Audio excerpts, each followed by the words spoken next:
South ఇండియాలోనే biggest sorry store మన Varahi silks మన విజయవాడ ఎంజీ రోడ్ లో డిసెంబర్ 4వ తారీఖున ఘన ప్రారంభం. తిరుమల ఆవిర్భావం ఎప్పుడు జరిగింది? స్వామి ఇక్కడికి ఎప్పుడు రావటం జరిగింది? ఓం నమో వెంకటేశాయ. తిరుమలలో శ్రీవారు సాక్షాత్తు వైకుంఠం నుంచి భూలోకంలోకి వచ్చి పద్మావతి పడినార్థం స్వామివారి ఇక్కడ ఆవిర్భవించినట్టు మనకి పురాణాల్లో చెప్పబడింది. క్షేత్రం అంతా కూడా సముద్ర గర్భంలోనే ఉంది. సుమారు 200 కోట్ల సంవత్సరాల క్రితం అని చెప్పి వాళ్ళు ఆ విధంగా స్వామివారు స్వయంభూ మన్వంతరులు ఆది కలియుగంలో ఇక్కడ ఆవిర్భవించారు. ఎప్పటి వరకు స్వామి వైకుంఠంలో కాకుండా ఇక్కడే ఉండిపోతారు అనేది ఎక్కడైనా ఉందా గురుజీ? స్వామివారు ఎప్పుడు ఎన్ని యుగాలైనా ఇక్కడే ఉంటారు. అంటే బ్రహ్మదేవుడు స్వామి ఆరాధన చేశాడు కాబట్టి బ్రహ్మోత్సవాలు అనే కార్యక్రమం మొదలైంది. చతుర్ముఖ బ్రహ్మగా మనకి విగనస మహర్షిని సృష్టించారు స్వామివారు. అప్పుడు ఋషులు కానీ దేవతలు కానీ మా వల్ల కాదు, ఆ వికనస మహర్షి పరంపరగానే మేమందరం చెప్పుకుంటూ స్వామివారిని ఆరాధన చేస్తాం. ఈ క్షేత్రం యొక్క మహిమ గురించి, విశిష్టత గురించి క్లుప్తంగా. తిరుమల క్షేత్రం అంత క్షేత్రము ప్రపంచంలో లేదు. అందుకని ఈ క్షేత్రంలో అడుగుపెట్టిన దగ్గర నుంచి యాత్ర పరిపూర్ణ ఫలితం వస్తుందని చెప్పి పురాణాల్లో చెప్పబడింది. ఆ రూపాన్ని తాకినప్పుడు మానవ శరీరాన్ని తాకినట్టుగానే స్పర్శ తెలుస్తుంది అని అంటూ ఉంటారు చాలా మంది. అది మామూలు శివరా స్వరూపాలకి ఈ స్వరూపానికి ఒక తేడా అయితే మనకు తెలుస్తుంది. అదొక ప్రత్యేకమైన శక్తి ఇక్కడ మనకి కొంచెం అనుభూతి కలుగుతుంది. ఆ పట్టు దేంతో? పచ్చకర్పూరంతో. అంటే అది పచ్చకర్పూరమే ఎందుకని గురువుగారు? స్వామివారికి పరిమళ భరితమైన ద్రవ్యం అది ఒకటే కాబట్టి ఆ పచ్చకర్పూరం తెల్లగా ఉంటుంది. స్వామివారికి మట్టి పాత్రలో స్వామికి నివేదన చేస్తారు అని చెప్పి విన్నాను. అది అంటే ప్రతినిత్యమా, విశేషంగా ఏదైనా రోజా గురువుగారు? అది గతంలో చేసేవారు. ఇప్పుడు శ్రేష్టంగా వెండి పాత్రలో స్వామివారికి నైవేద్యాలు వస్తాయి.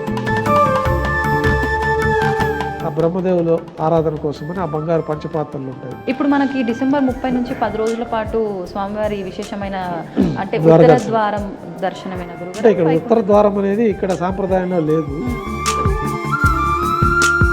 ప్రత్యేకంగా వైకుంఠ ద్వారం అనేది లేదు. ఈ వాహన సేవల్లో కూడా విశేషమైన వాహన సేవ ఏదైనా అన్ని కూడా మనకు ఆగమ శాస్త్రంలో చెప్పబడింది.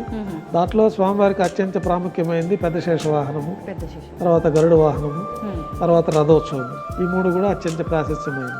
అసలు నిజమైన శరణాగతి అంటే ఏంటి? ఏ రకంగా చూపించాలి భగవంతుడి దగ్గర?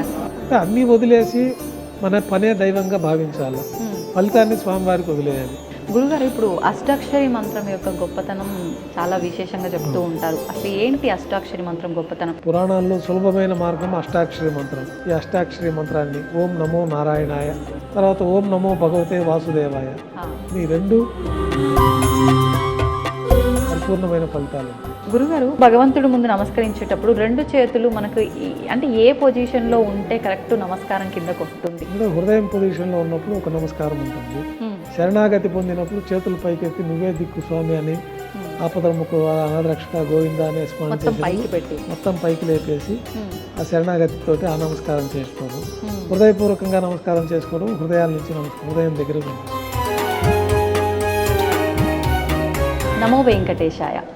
ఐ డ్రీమ్ సనాతన వైభవం కార్యక్రమానికి స్వాగతం. నేను మీ విజిత.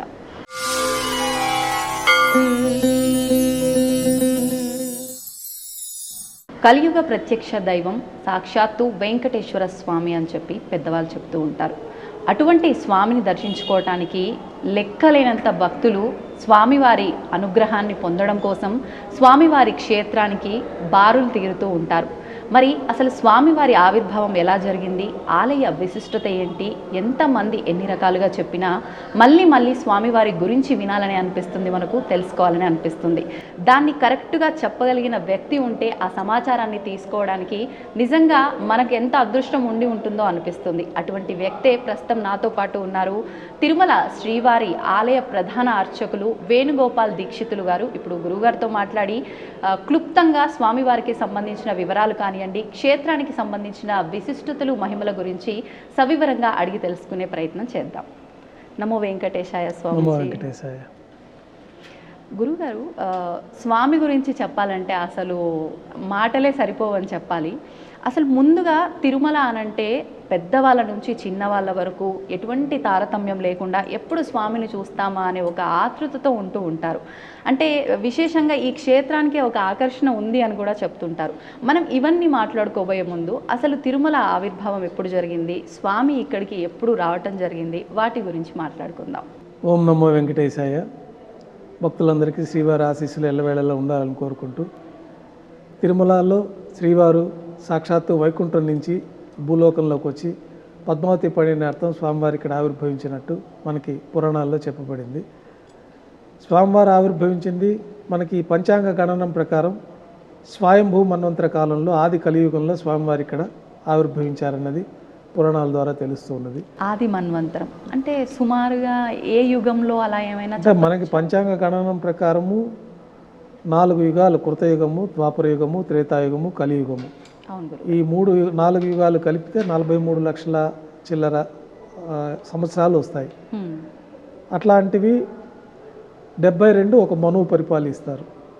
స్వయంభూ మన్వంతరం నుంచి ప్రారంభమవుతుంది. స్వయంభూ మన్వంతరం అయిపోయింది. స్వారోచిష, ఉత్తమ, తామరస, రైవత, చాక్షుష. ప్రస్తుతం మనము వైవస్వత మన్వంతరంలో కలియుగంలో ప్రథమ పాదంలో ఉన్నాము.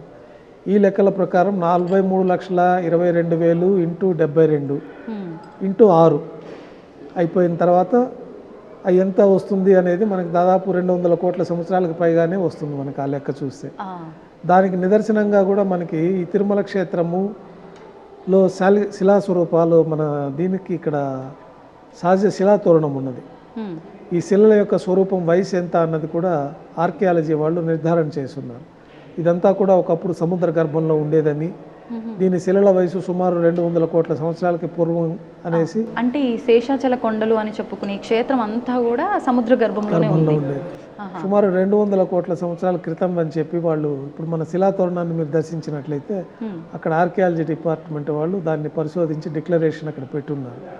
మనకి పురాణాల ప్రకారం కూడా ఆ స్వయంభూ మన్వంతరము ఆది కలియుగంలో స్వామివారి ఇక్కడ ఆవిర్భవించారని చెప్పడానికి ఈ యొక్క శిలాజాల వయసును కూడా మనకు నిర్ధారణ చేసుకుంటే 2 సరిపోతాయి. ఆ విధంగా స్వామివారు స్వయంభూ మన్వంతరంలో ఆది కలియుగంలో ఇక్కడ ఆవిర్భవించారు. మామూలు కృతయుగంలో, ద్వాపరయుగంలో, త్రేతాయుగంలో యజ్ఞయాగాదులు చేసి ఎన్నో సంవత్సరాల పాటు తపస్సు చేస్తే కానీ స్వామి అనుగ్రహం కలగదు. ఈ యొక్క పరిణామాన్ని బట్టి ఈ కలియుగ ప్రారంభంలో స్వామివారి ఈ విధంగా ఆవిర్భవించి భక్తుల్ని సులభంగా నామస్మరణ చేతనే వాళ్ళకి ముక్తిని ప్రసాదించడం, స్వామివారిని శరణాగతి పొంది నామస్మరణ చేసుకుంటూ ఉన్న వాళ్ళని సదా స్వామివారి కాపాడి వాళ్ళకి మోక్షాన్ని ప్రసాదించడం కార్యక్రమాలు కూడా ఈ కలియుగంలో జరుగుతూ ఉంటుంది. అంటే భక్తుల కోరికలు తీర్చడం కోసమే స్వామి కలియుగంలో అవతరించారు అనుకోవచ్చా మీరు అన్నట్టుగా? లేదంటే రాముడు, కృష్ణుడు ధర్మాన్ని స్థాపించడం కోసం, అందరినీ ధర్మ మార్గంలో తీసుకెళ్లడం కోసం ఏ రకంగా అయితే మానవ అవతారంలో వచ్చారో అలా స్వామి కూడా వచ్చారు అనుకోవచ్చా? స్వామివారు అయితే భక్తజన రక్షణ కోసమే భూలోకంలో అవతరించారు ఈ కలియుగంలో. మనకి ఆ యుగాల్లో అంత కష్టమైతే కానీ స్వామివారి అనుగ్రహం కలగదు. దేవతలు, ఋషులందరూ వెళ్ళి వైకుంఠంలో శ్రీ మహావిష్ణువుని వేడుకుంటారు. స్వామి, ఈ యొక్క కలియుగంలో మీరు అర్చావతార స్వరూపంగా ఆవిర్భవించి భూలోకంలో ధర్మం 3 పాదాల్లో ఉంటుంది కాబట్టి మీరు భక్తులను రక్షించడానికి, భక్తులను అనుగ్రహించడానికి ఒక మార్గాన్ని చెప్పండి అంటే స్వామివారు సాక్షాత్తు వైకుంఠం నుంచి శ్రీ వైకుంఠంలో విరక్తి చెంది భూలోకంలో వచ్చినట్టే మనకు శ్లోకాల్లో కూడా శ్రీ వైకుంఠ విరక్తాయ స్వామి పుష్కరిణీ తటే రమయ రమమానాయ వెంకటేశాయ మంగళం అంటారు. అర్థం ఏంటి గురుజీ? శ్రీ వైకుంఠంలో విరక్తి చెంది స్వామివారు భూలోకంలో భక్తుల రక్షణ కోసం ఆవిర్భవించారని చెప్పి, ఈ వెంకటాచల పర్వతాల్లో ఆవిర్భవించారని చెప్పి మనకి ఆ యొక్క శ్లోకం అర్థం. అట్లాగే స్వామివారు భక్తుల రక్షణ కోసం వాళ్ళందరికీ మాట ఇచ్చి పద్మావతి పండినార్థంగా ఈ భూలోకానికి వచ్చి మహావిష్ణువు వైకుంఠాన్ని వదిలి ఈ భూలోకానికి వస్తారు. యజ్ఞఫలం అందించాలని చెప్పి మనకి భృగు మహర్షి ప్రయత్నం చేయడము, వారు వెళ్ళి బ్రహ్మ, శివుళ్ళు, విష్ణు మహర్షిని పరీక్షించడము, ఆ పరీక్షలో శ్రీవారికే ఈ యొక్క మహావిష్ణువుకే యజ్ఞఫలాన్ని అందించాలని నిర్ణయం చేయడము. ఈ కార్యక్రమాల తర్వాత స్వామివారు భూలోకానికి వచ్చి ఇక్కడ పద్మావతి పండినార్థమై ఈ తిరుమల క్షేత్రంలో పద్మావతి పండిన అయిన తర్వాత స్వామివారి ఇక్కడ అర్చావతార శాలిగ్రామ శిలా స్వరూపంగా ఆవిర్భవించారన్నది మనకి పురాణాల ద్వారా తెలుసు. మహావిష్ణువే ఇక్కడ ఇప్పుడు వైకుంఠంలో లేరు. మహావిష్ణువు సాక్షాత్తు కలియుగ వైకుంఠమైన ఈ తిరుమల క్షేత్రంలోనే ఉన్నారనేది మనకి పురాణాలు, శాస్త్రాలు కూడా తెలియజేస్తూ ఉన్నాయి. ఎప్పటి వరకు స్వామి వైకుంఠంలో కాకుండా ఇక్కడే ఉండిపోతారు అనేది ఎక్కడైనా ఉందా గురుజీ?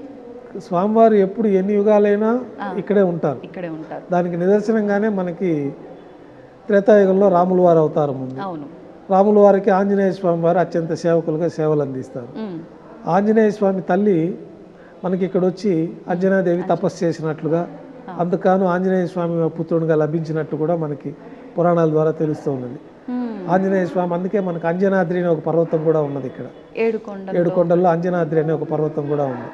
అట్లాగే విశేషంగా దశరథ మహారాజు కూడా వచ్చి పుష్కరిణిలో స్నానం ఆచరించినట్లు కూడా మనకి పురాణాల్లో తెలుస్తూ ఉంటుంది.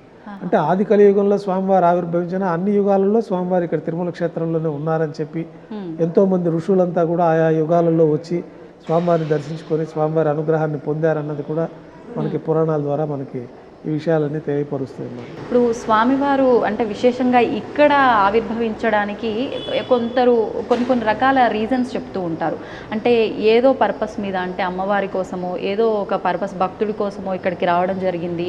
వచ్చిన వెంటనే స్వామివారు ఇక్కడ ఉండాల్సిన ఒక విధానం ఏర్పడింది, అందుకే ఇక్కడ ఉండిపోయారు. ఇలా కొన్ని విధానాలు వింటూ ఉంటాం. అది ఎంతవరకు వాస్తవం గురించి? భక్తుల రక్షణార్థమే స్వామివారు భూలోకంలో ఈ కలియుగంలో ధర్మం 3 పాదాల్లో ఉంటుంది. ఈ కలియుగంలో మానవులకు కూడా జీవిత కాలం కూడా చాలా తక్కువగా ఉంటుంది. మిగతా యుగాలలో వాళ్ళకి జీవితకాలం ఎక్కువ, ఇక్కడ జీవితకాలం తక్కువ ఉంటుంది. ధర్మం 3 పాదాల్లో ఉంటుంది. ఇట్లాంటి పరిస్థితుల్లో భక్తులందరికీ కూడా స్వామివారిని నమ్ముకున్న వారికి వారి యొక్క కోరికలు తీర్చడానికి, వాళ్ళకి మోక్షాన్ని ప్రసాదించడానికి స్వామివారి ఈ కలియుగాంతం వరకు ఈ భూలోకంలోనే స్వామివారు అర్చావతార శాలిగ్రామ శిలాస్వరూపంగా ఉండాలనుకుంటారు. దానికి ముందుగా గరుప్పొంతుల వారికి ఈ విషయాన్ని చెప్తారనమాట. నేను భూలోకంలో స్థిర నివాసం ఏర్పరచుకొని ఉండాలి, దానికి తగిన ప్రదేశాన్ని మీరు చూడండి. గరుప్పొంతుల వారు ఇక్కడ వరాహస్వామి ఆది వరాహ క్షేత్రంగా ఉండేది. ఈ వరాహ క్షేత్రంలో వరాహస్వామి వారికి పర్మిషన్ తీసుకొని వైకుంఠంలో స్వామివారికి అత్యంత ప్రీతిపాత్రమైన క్రీడాద్రి పర్వతాలని ఉంటాయి. ఆ పర్వతాలే స్వామివారికి విహరిస్తూ ఉంటారు. ఆ పర్వతాలు స్వామివారి అనుమతితో తీసుకొచ్చి వరాహ స్వామివారి అనుమతితో ఇక్కడ ప్రతిష్ఠించినట్లు ఆ పర్వతాలే మనం ఇప్పుడు చూసుకుంటున్న తిరుమల పర్వతాలు, శేషాచల పర్వతాలు. అంటే ఇక్కడే స్వయంగా ఉన్న పర్వతాలు కాదు, అక్కడ నుంచి వైకుంఠం నుంచి తీసుకొచ్చి ఇక్కడ ప్రతిష్ఠించిన పర్వతాలు. అందువలనే ఈ తిరుమల క్షేత్ర ప్రారంభం నుంచే మీకు దివ్యమైన అనుభూతులు కలుగుతూ ఉంటాయి. మంచి వైబ్రేషన్స్ కూడా అలిపిరి ప్రారంభం నుంచే మనకి ఈ తిరుమల క్షేత్రంలో ఆ యొక్క తరంగాలను కూడా మనం గ్రహించుకోవచ్చు. తెలియని అనుభూతి కూడా కలుగుతూ ఉంటుంది. సాక్షాత్తు వైకుంఠంలో ప్రవేశించిన అనుభూతి కూడా మనకి ఈ యొక్క పర్వతాల మహిమ, స్వామివారి ఇక్కడ ఉండడం, ఈ క్షేత్రం మహిమ, వీటన్నిటి మూలాన భక్తులు ఆ విధంగా ఆస్వాదిస్తూ ఉంటారు. ఇప్పుడు స్వామివారి గురించి మాట్లాడుకోవాలంటే విష్ణుమూర్తి యొక్క అవతారాల్లో ఒక అవతారంగా చెప్పుకోవచ్చా, స్వామి యొక్క రూపాలలో ఒక రూపంగా చెప్పుకోవచ్చా, సాక్షాత్తు విష్ణుమూర్తే ఇక్కడ ఇలా వెంకటేశ్వరుడిగా అడుగు పెట్టాడు అనుకోవచ్చా? విష్ణుమూర్తే వెంకటేశ్వర స్వామి వారిగా కలియుగాంతం వరకు భక్తుల రక్షణ కోసం అవతరించారని మనం చెప్పుకోవచ్చు. ఎందుకంటే ఈ అవతారానికి పర్పస్ వచ్చి ఓన్లీ భక్తుల్ని రక్షించడానికే స్వామివారు ఇక్కడ సాక్షాత్తు వైకుంఠాన్ని వదిలి భూలోకానికి వచ్చేసారు. ఇప్పుడు వైకుంఠంలో స్వామివారు లేరు. వైకుంఠం అంతా తిరుమల క్షేత్రము, ఇక్కడే ఉన్నారు. గంధర్వులు, కిన్నెరులు, కింపురుషులు, యక్షులు, ఋషులంతా కూడా ఈ పర్వతాల్లో అదృశ్య రూపంలో ఉండి స్వామివారిని సదా దర్శించుకుంటూ స్వామివారికి సేవ చేసుకుంటూ ఉంటారన్నది కూడా మనకి పురాణాల్లో చెప్పబడింది. తిరుమల శ్రీవారి ఆలయంలో కూడా ఆ విధానాలు నేటికి పాటించుకుంటూ వస్తూ ఉన్నాము. ప్రతిరోజు రాత్రి ఏకాంత సేవ పూర్తయిన తర్వాత దేవాలయం తలుపులు మూసివేసి ఇంటికి వచ్చేసిన తర్వాత సాక్షాత్తు చతుర్ముఖ బ్రహ్మదేవులు వారే వచ్చి స్వామివారికి ఆరాధన చేస్తూ ఉంటారు. గంధర్వులు, కిన్నెరులు, కింపురుషులు, యక్షులు, ఋషులంతా కూడా వచ్చి స్వామివారిని దర్శించుకొని స్వామివారి యొక్క అనుగ్రహాన్ని పొందుతుంటారని చెప్పి మనకి ఈనాటికి కూడా ఆ యొక్క తీర్థాన్ని అక్కడ ఉంచడము. అట్లాగే స్వామివారు వైకుంఠం నుంచి ఇక్కడికి వచ్చి పద్మావతి అమ్మవారిని వివాహం చేసుకున్న తర్వాత కన్యామాసం శ్రవణ నక్షత్రం రోజున ఇక్కడ శిలాస్వరూపంగా ఆవిర్భవించారని చెప్పి ఆ ప్రతీకగానే బ్రహ్మదేవుల వారే ఈ యొక్క స్వామివారికి ఆరాధనలు, బ్రహ్మోత్సవాలు కూడా నిర్వహించారని చెప్పి, అందుకే బ్రహ్మోత్సవాలు అని చెప్పి మనం ప్రతి ఏటా అత్యంత వైభవంగా స్వామివారికి 9 రోజుల పాటు పుట్టినరోజు వేడుకలలాగా మనం ఆ యొక్క బ్రహ్మోత్సవాలు నిర్వహిస్తూ ఉంటాం. అంటే బ్రహ్మదేవుడు స్వామి ఆరాధన చేశాడు కాబట్టి బ్రహ్మోత్సవాలు అనే కార్యక్రమం అప్పటి నుంచి మొదలైంది. అంటే స్వామి అవతరించిన వెంటనే ఈ క్రతువు ఆరంభమైందా గురుజీ? బ్రహ్మదేవుల వారే వచ్చి స్వామివారికి ఆరాధన చేశారని, చతుర్ముఖ బ్రహ్మగా మనకి విఘనస మహర్షిని సృష్టించారు స్వామివారే. ఆ విఘనస మహర్షి స్వామివారికి ఆరాధన చేస్తూ ఉంటారు. నవబ్రహ్మంలో విఘనస మహర్షి కూడా చతుర్భుజాలతోటి సాక్షాత్తు శ్రీ మహావిష్ణువు యొక్క స్వరూపంలో నుంచి ఆవిర్భవించి, అంటే ఈ ఋషులందరూ వెళ్ళి స్వామివారిని కలియుగాంతం వరకు మీరు భూలోకంలో ఉండి భక్తులను రక్షించాలని కోరినప్పుడు నాకు వాళ్ళు ఋషుల్ని దేవతలందరినీ పిలిచి తగిన విధి విధానాలు పూజా విధానాలు ఇవి ఏర్పాటు చేస్తే నేను ఉంటాను, దానికి తగిన శాస్త్రాన్ని మీరు ఏర్పాటు చేయవలసిందని వాళ్ళందరినీ కోరుతారు. అప్పుడు ఋషులు కానీ దేవతలు కానీ మా వల్ల కాదు, తమరికి సంతృప్తికరంగా సేవలు అందించే విషయంలో దానికి తగిన మార్గాలు నిర్దేశం చేయడంలో మాకు ఆ శక్తి సరిపోదని చెప్పి స్వామివారిని మీరే దీనికి ఒక తరుణోపాయాన్ని ఆలోచించి చెప్పాల్సిందిగా కోరుతారు. అప్పుడు వారి ఆత్మస్వరూపంలో నుంచి శ్రీ విఘర్ష మహర్షి చతుర్భుజాలతోటి శంకుచక్రాలతో చతుర్భుజాలతో స్వామివారిని విఘర్ష మహర్షిగా ఒక స్వరూపాన్ని ఆవిర్భవింపచేస్తారు. ఆ విఘర్ష మహర్షి భృగు, అత్రి, కశ్యప, మరీచి మహర్షులు పెట్టుకొని ఈ యొక్క స్వామివారి ఆరాధన విధానాలు, స్వామివారి దేవాలయం ఎట్లా నిర్మాణం చేయాలా, విమానార్చన కల్పము, అట్లాగే ఈ వైఘానసులుగా ఆయన పరంపరకు సంతతికి చెందిన మేమందరం కూడా వైఘానసులుగా స్వామివారి ఆరాధన చేస్తూ ఉంటాము. ఆ విఘర్ష మహర్షి పరంపరే మేమందరం కూడా ఇక్కడ ఆచరిస్తూ ఆ విఘర్ష మహర్షి పరంపరగానే మేమందరం చెప్పుకుంటూ స్వామివారిని ఆరాధన చేసుకుంటూ ఉంటాం. మీది ఎన్నో తరం గురువు గారు ఆ మహర్షి పరంపరలో? మహర్షి పరంపర అనాదిగా ఉన్నది. మనకు తెలిసి కలియుగంలో మనకి జ్ఞానం వచ్చి స్వామివారిని గోపీనాథ్ దీక్షితులు అని చెప్పి మా మూల పురుషులు ఇక్కడ స్వామివారి స్వామి పుష్కరిణి దగ్గర ఉన్న వరాహస్వామికి ఆరాధన చేసుకుంటూ ఉంటారు.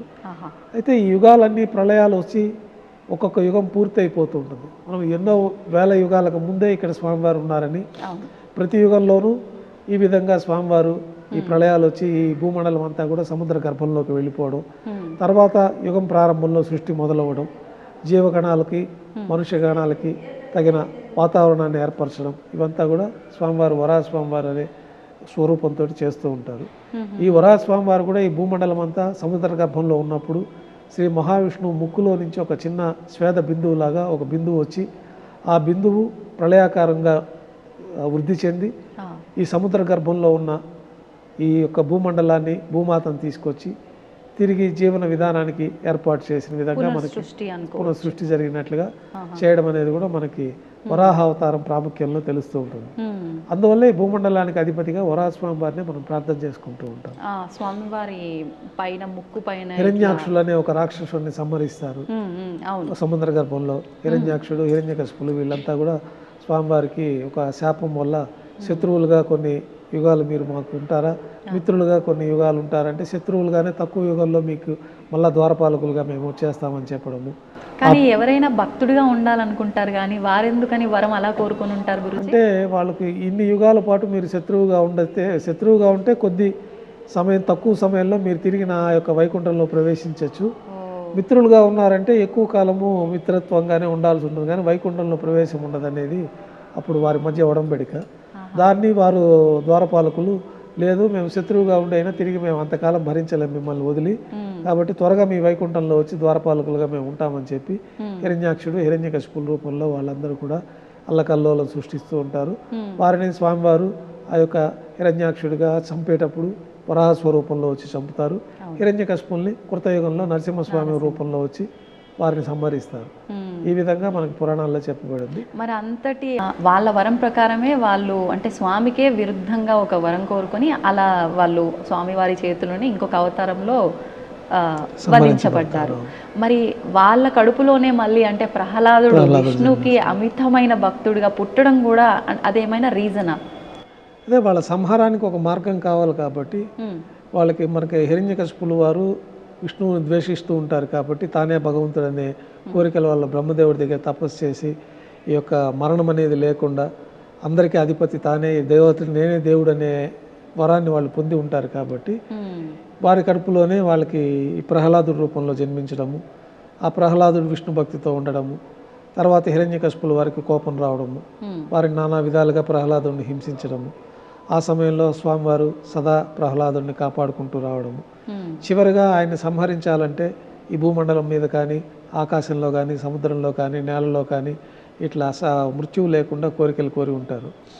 అందుకనే స్వామివారు ఆయన తొడలపైన కూర్చోపెట్టుకొని మానవ రూపంలో కానీ వేరే రూపంలో కానీ చావుకు ఉండకూడదు, దేవతల రూపంలో కానీ ఆ కోరికలన్నిటి మీదట స్వామివారు నరనారసింహ రూపంలో వచ్చి ఈ యొక్క హిరణ్యాక్షుడిని సంహరించి హిరణ్యకశిపుని సంహరించి ప్రహ్లాదుడికి ముక్తిని ప్రసాదిస్తారు.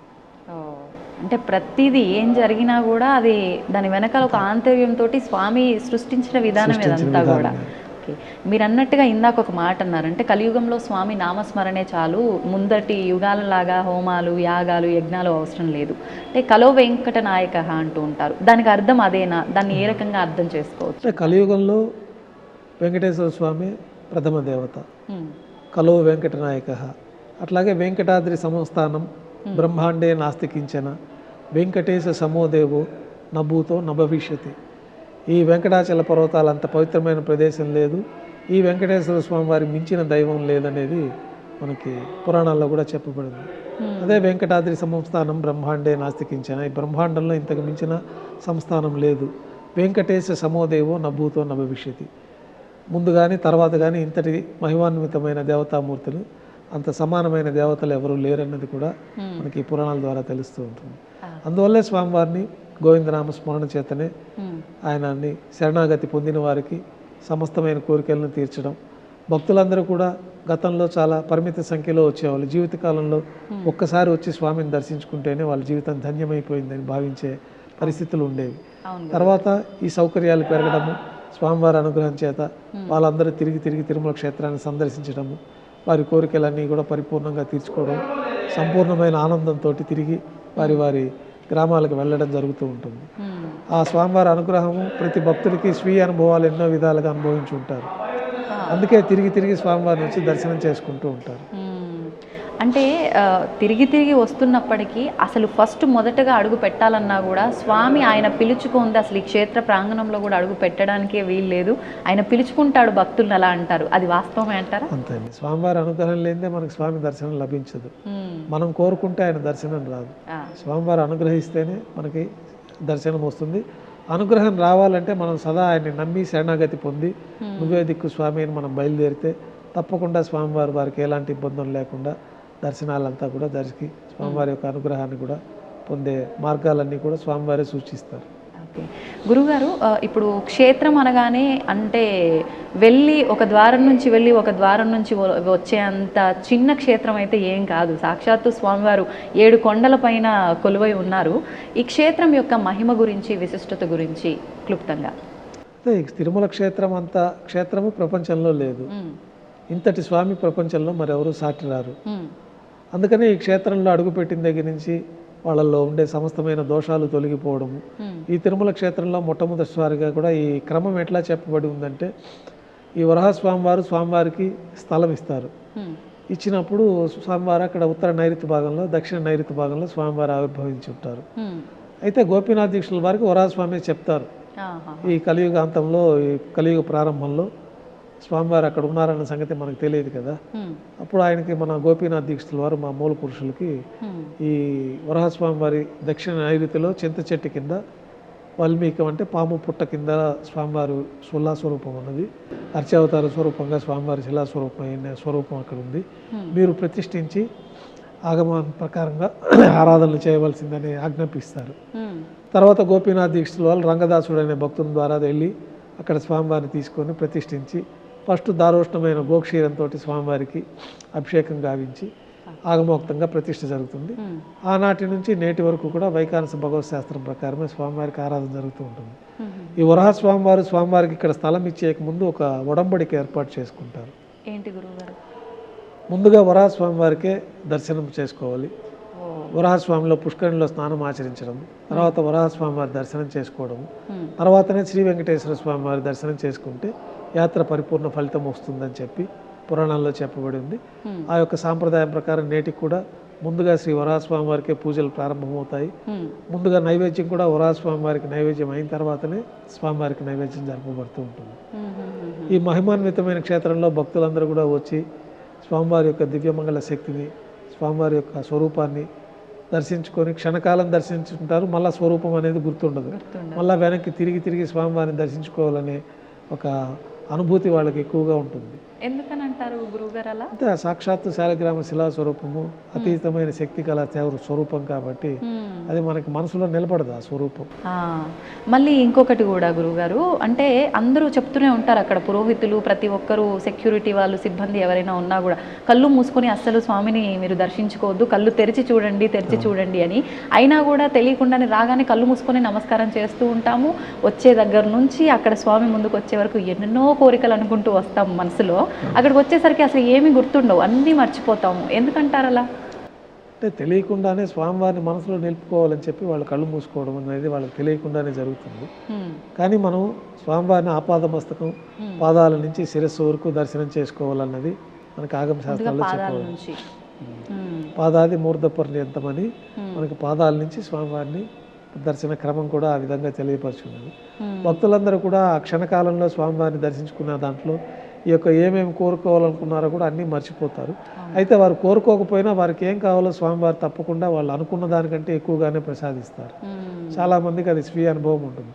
మనం 100 రూపాయల లాభం కోరుకుంటే స్వామివారు 1000 రూపాయల లాభం, 1,00,000 రూపాయల లాభం ఇవ్వదలుచుకుంటారు. కాబట్టి ఆ విధంగా స్వామివారి అనుగ్రహం ఇంతమంది లక్షల మంది భక్తులకు కూడా స్వీయంగా అనుభవాలు అయ్యి వాళ్ళు తిరిగి వచ్చి స్వామివారిని దర్శించుకుంటారు. అయితే స్వామివారు అట్లా దర్శనం చేసుకొని పక్కకు రాగానే మళ్ళీ తిరిగి చూడాలనిపిస్తుంది. అది ఆ స్వామివారి యొక్క శక్తి. ఆలయంలో ఉండే ఆ తరంగాలంతా కూడా దివ్యమైన శక్తి తరంగాలన్నీ ఉంటాయి. అవును. ఇప్పుడు అంటే తిరుమల క్షేత్రానికి రావాలి అని అంటే ఎన్నెన్నో వ్యయ ప్రయాసలతో, ఎన్నో కష్టాలతో, ఎంతెంతో సేపు క్యూ లైన్లలో ఉండి ఇబ్బంది పడి చాలా అంటే విసిగిపోతూ ఉంటారు కొంతమంది.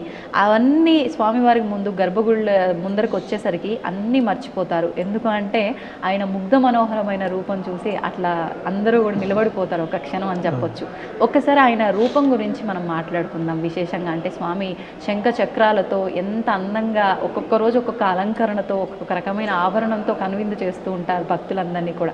వాటి గురించి ఏ రోజున ఎటువంటి అలంకారాలు ఉంటాయి ఏంటి వాటి గురించి? స్వామివారు ఈ భూలోకంలో సాక్షాత్తు మహావిష్ణువు వచ్చి పద్మావతి దేవిని పెళ్లి చేసుకున్న తర్వాత మహావిష్ణువే శిలాస్వరూపం అయిపోయారు. అయినప్పుడు స్వామివారు దోవతి కట్టుకొని ఉంటారు. ఆ దోవతి అట్లాగా మనకి ఇప్పుడు శిలాస్వరూపంలో దర్శించుకోవచ్చు. వేళ్ళన్నిటికీ ఉంగరాలు ఉంటాయి. 10 వేళ్ళకి ఉంగరాలు వేసుకొని ఉంటారు స్వామివారు. ఆ ఉంగరాలతో పాటే శిలాస్వరూపం అయ్యారు కాబట్టి ఆ ఉంగరాలు కూడా మనం స్వామివారి యొక్క శిలాస్వరూపంలో దర్శించుకోవచ్చు. అట్లాగే కాలికి మెట్టెలు, అందెలు, పాగడాలు. స్వామివారి వక్షస్థలంలో మహాలక్ష్మి అమ్మవారు వ్యూహలక్ష్మి రూపంగా సూక్ష్మ స్వరూపంలో వేంచేసి ఉంటారు. అందువల్లనే మనకి స్వామికి ఇక్కడ అభిషేకం శుక్రవారం నాడు చేయడం జరుగుతుంది. అమ్మవారు ఉండటం వల్ల అమ్మవారి ప్రాధాన్యత తీసుకొని శుక్రవారం నాడు అభిషేకం చేయడం జరుగుతుంది.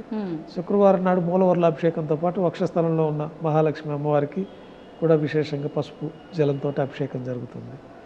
అట్లాగే స్వామివారి కిరీటాన్ని ధరించే శిలాస్వరూపం అయ్యారు కాబట్టి కిరీటంతో పాటే స్వామివారు మనకి ఆ స్వరూపాన్ని మనం శాలిగ్రామ శిలాస్వరూపంగా దర్శించుకోవచ్చు. యజ్ఞోపవీతం ఉంటుంది, నాగాభరణ ఆభరణాలు ఉంటాయి, దశావతార వడ్డాణాలు, ఇవన్నీ కూడా స్వామివారి ఆభరణాలతోటే మనం శిలాస్వరూపంలో దర్శించుకోవచ్చు. అవన్నీ మనకు తెలియాలని చెప్పి మనకి రాజులు ఈ భక్తులందరూ ఆభరణాలు చేయిస్తే ఆభరణాలని మనం బంగారు స్వర్ణాభరణాలుగా స్వామివారికి అలంకరణ చేస్తాం.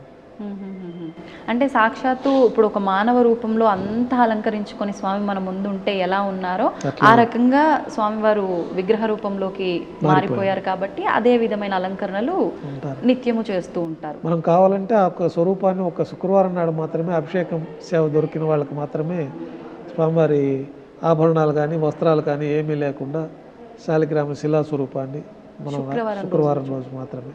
కానీ చాలా మంది భక్తులు గురువారం రోజు స్వామి ఆభరణాలతో ఉండరు, ఆ రోజే నిజ రూప దర్శనం. అయితే ఆ రోజు దోవతి ఉత్తరీయం వేసుకొని ఉంటారు స్వామివారు. కాబట్టి స్వామివారి యొక్క సహజ స్వరూపాన్ని మనము ఈ దోవతి ఉత్తరీయం కప్పబడి ఉంటుంది కాబట్టి ఆ రోజు కంటే శుక్రవారం నాడు పూర్తిగా అవి కూడా తీసేసి స్వామివారికి ఒక కౌపీనం మాత్రమే పెట్టి అభిషేకం చేస్తాము. ఆ రోజు ఇంకా సంపూర్ణంగా స్వామివారి యొక్క దోవతి, ఆ దోవతి కట్టిన విధానంలో ఉండే మడతలు ఇవన్నీ కూడా శిలా స్వరూపంలో మనం దర్శించుకోవచ్చు. ఇప్పుడు స్వామివారి విగ్రహానికి సంబంధించి కూడా భక్తులలో అంటే ఎవరు చూశారు, ఎవరు విన్నారు, ఎవరు చెప్పారో మరి వాళ్ళు ఊహించుకున్నారో తెలియదు కానీ చాలా చాలా సందేహాలు. మరి అవి నిజాలా లేదంటే మూఢనమ్మకాలా, వాళ్ళకి నోటికి వచ్చినట్టు మాట్లాడుతున్నారా, అసలు వాస్తవం ఏంటనేది తెలియదు గురుగారు. స్వామివారి వెనకాల ప్రాంతం ఎప్పుడు కూడా తడిగానే ఉంటుంది అని చెప్పి, స్వామివారి వెనకాల వెంట్రుకలు ఉంటాయి అని చెప్పి రకరకాలుగా మాట్లాడుతూ ఉంటారు. అవన్నీ ఎంతవరకు వాస్తవాలు? స్వామివారి వెనకాల వెంట్రుకలు ఉండడం అయితే అవాస్తవమే. అది ఏదో తెలియకుండా వారు ప్రచారం చేసుకుంటూ ఉంటారు. స్వామివారి వెంట్రుకలన్నీ కూడా శిలాస్వరూపంలో కలిసిపోయి ఉంటాయి. భుజాల వరకు కేశాలు ఉంటాయి స్వామివారికి, అయితే అది శిలాస్వరూపంలోకి మారిపోయి ఉంటుంది. మనకి మానవుడికి ఉన్నట్టు సహజమైన వెంట్రుకలు అక్కడ ఉండవు కాబట్టి శిలాస్వరూపంలో వెంట్రుకలు అనేది మారిపోయి ఉంటుంది. స్వామివారికి వెనకాల తడి ఉండడము, వెనకాల పూలు వేస్తే అది ఎక్కడో పోయి తేలుతుందంటాము. ఇవన్నీ కూడా వారు ఏదో కొంచెం ప్రచారంలో చేస్తూ ఉంటారు, వాళ్ళకి అనుభూతి అట్లా అనిపించి చేయడమే కానీ వాస్తవానికి అట్లేమీ ఉండదు. స్వామివారి వెనకాలంతా మేము ఉండి వెనకాల నుంచే స్వామివారికి ఆభరణాలు ముడివేయడము, ఈ అభిషేకం చేసేటప్పుడు స్వామివారి దివ్యమంగళ స్వరూపం అంతా కూడా మనం పరిమళ ద్రవ్యాలతోటి మర్దనం చేయడము, తర్వాత ఈ తైల లేపనం, పురుగు తైలం లేపనం చేయడము, ఈ కార్యక్రమం స్వామి మొహానికి మాత్రమేనా మొత్తం బాగా శరీరం అంతా కూడా శుక్రవారం నాడు చేస్తాము.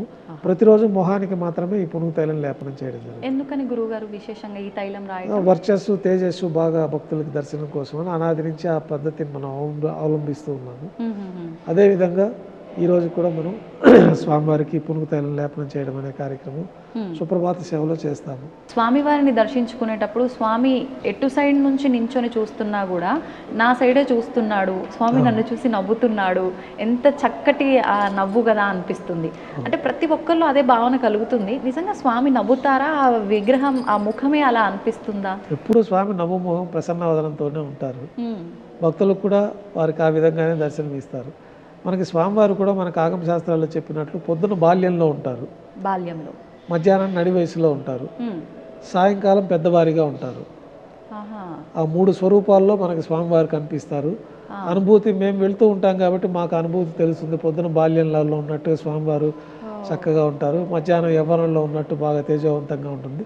రాత్రిపూట కూడా పెద్దవారు మన తాతగారు, తండ్రి గారు, ముత్తాతలను చూసినట్లుగా మాకు ఆ అనుభూతి కూడా ఉంటుంది. భక్తులందరికీ కూడా స్వామివారు ఎప్పుడు ప్రసన్న వదనంతో దర్శనమిస్తారు. అవును. ఇప్పుడు స్వామివారిని అంటే తరచుగా మీరు ఆయనకంతా సేవలు చేస్తుంటారు, అలంకరణలు అన్నీ చేస్తుంటారు. స్వామివారి విగ్రహాన్ని, ఆ రూపాన్ని తాకినప్పుడు మానవ శరీరాన్ని తాకినట్టుగానే స్పర్శ తెలుస్తుంది అని అంటూ ఉంటారు చాలామంది. అది మీకు ఎప్పుడైనా? దివ్యమైన శక్తివంతమైన మామూలు శివరా స్వరూపాలకి ఈ స్వరూపానికి ఒక తేడా అయితే మనకు తెలుస్తుంది. ఒక శక్తి తరంగాలంతా కూడా ఆ స్వామి యొక్క శిలాస్వరూపంలో ఉంటుంది. శాలిగ్రామ శిలాస్వరూపం, సాక్షాత్తు మహావిష్ణువే ఈ స్వరూపాన్ని పొంది ఉంటారు కాబట్టి ఆ దివ్యమైన శక్తి ఆ శిలాస్వరూపంలో ఉంటుంది.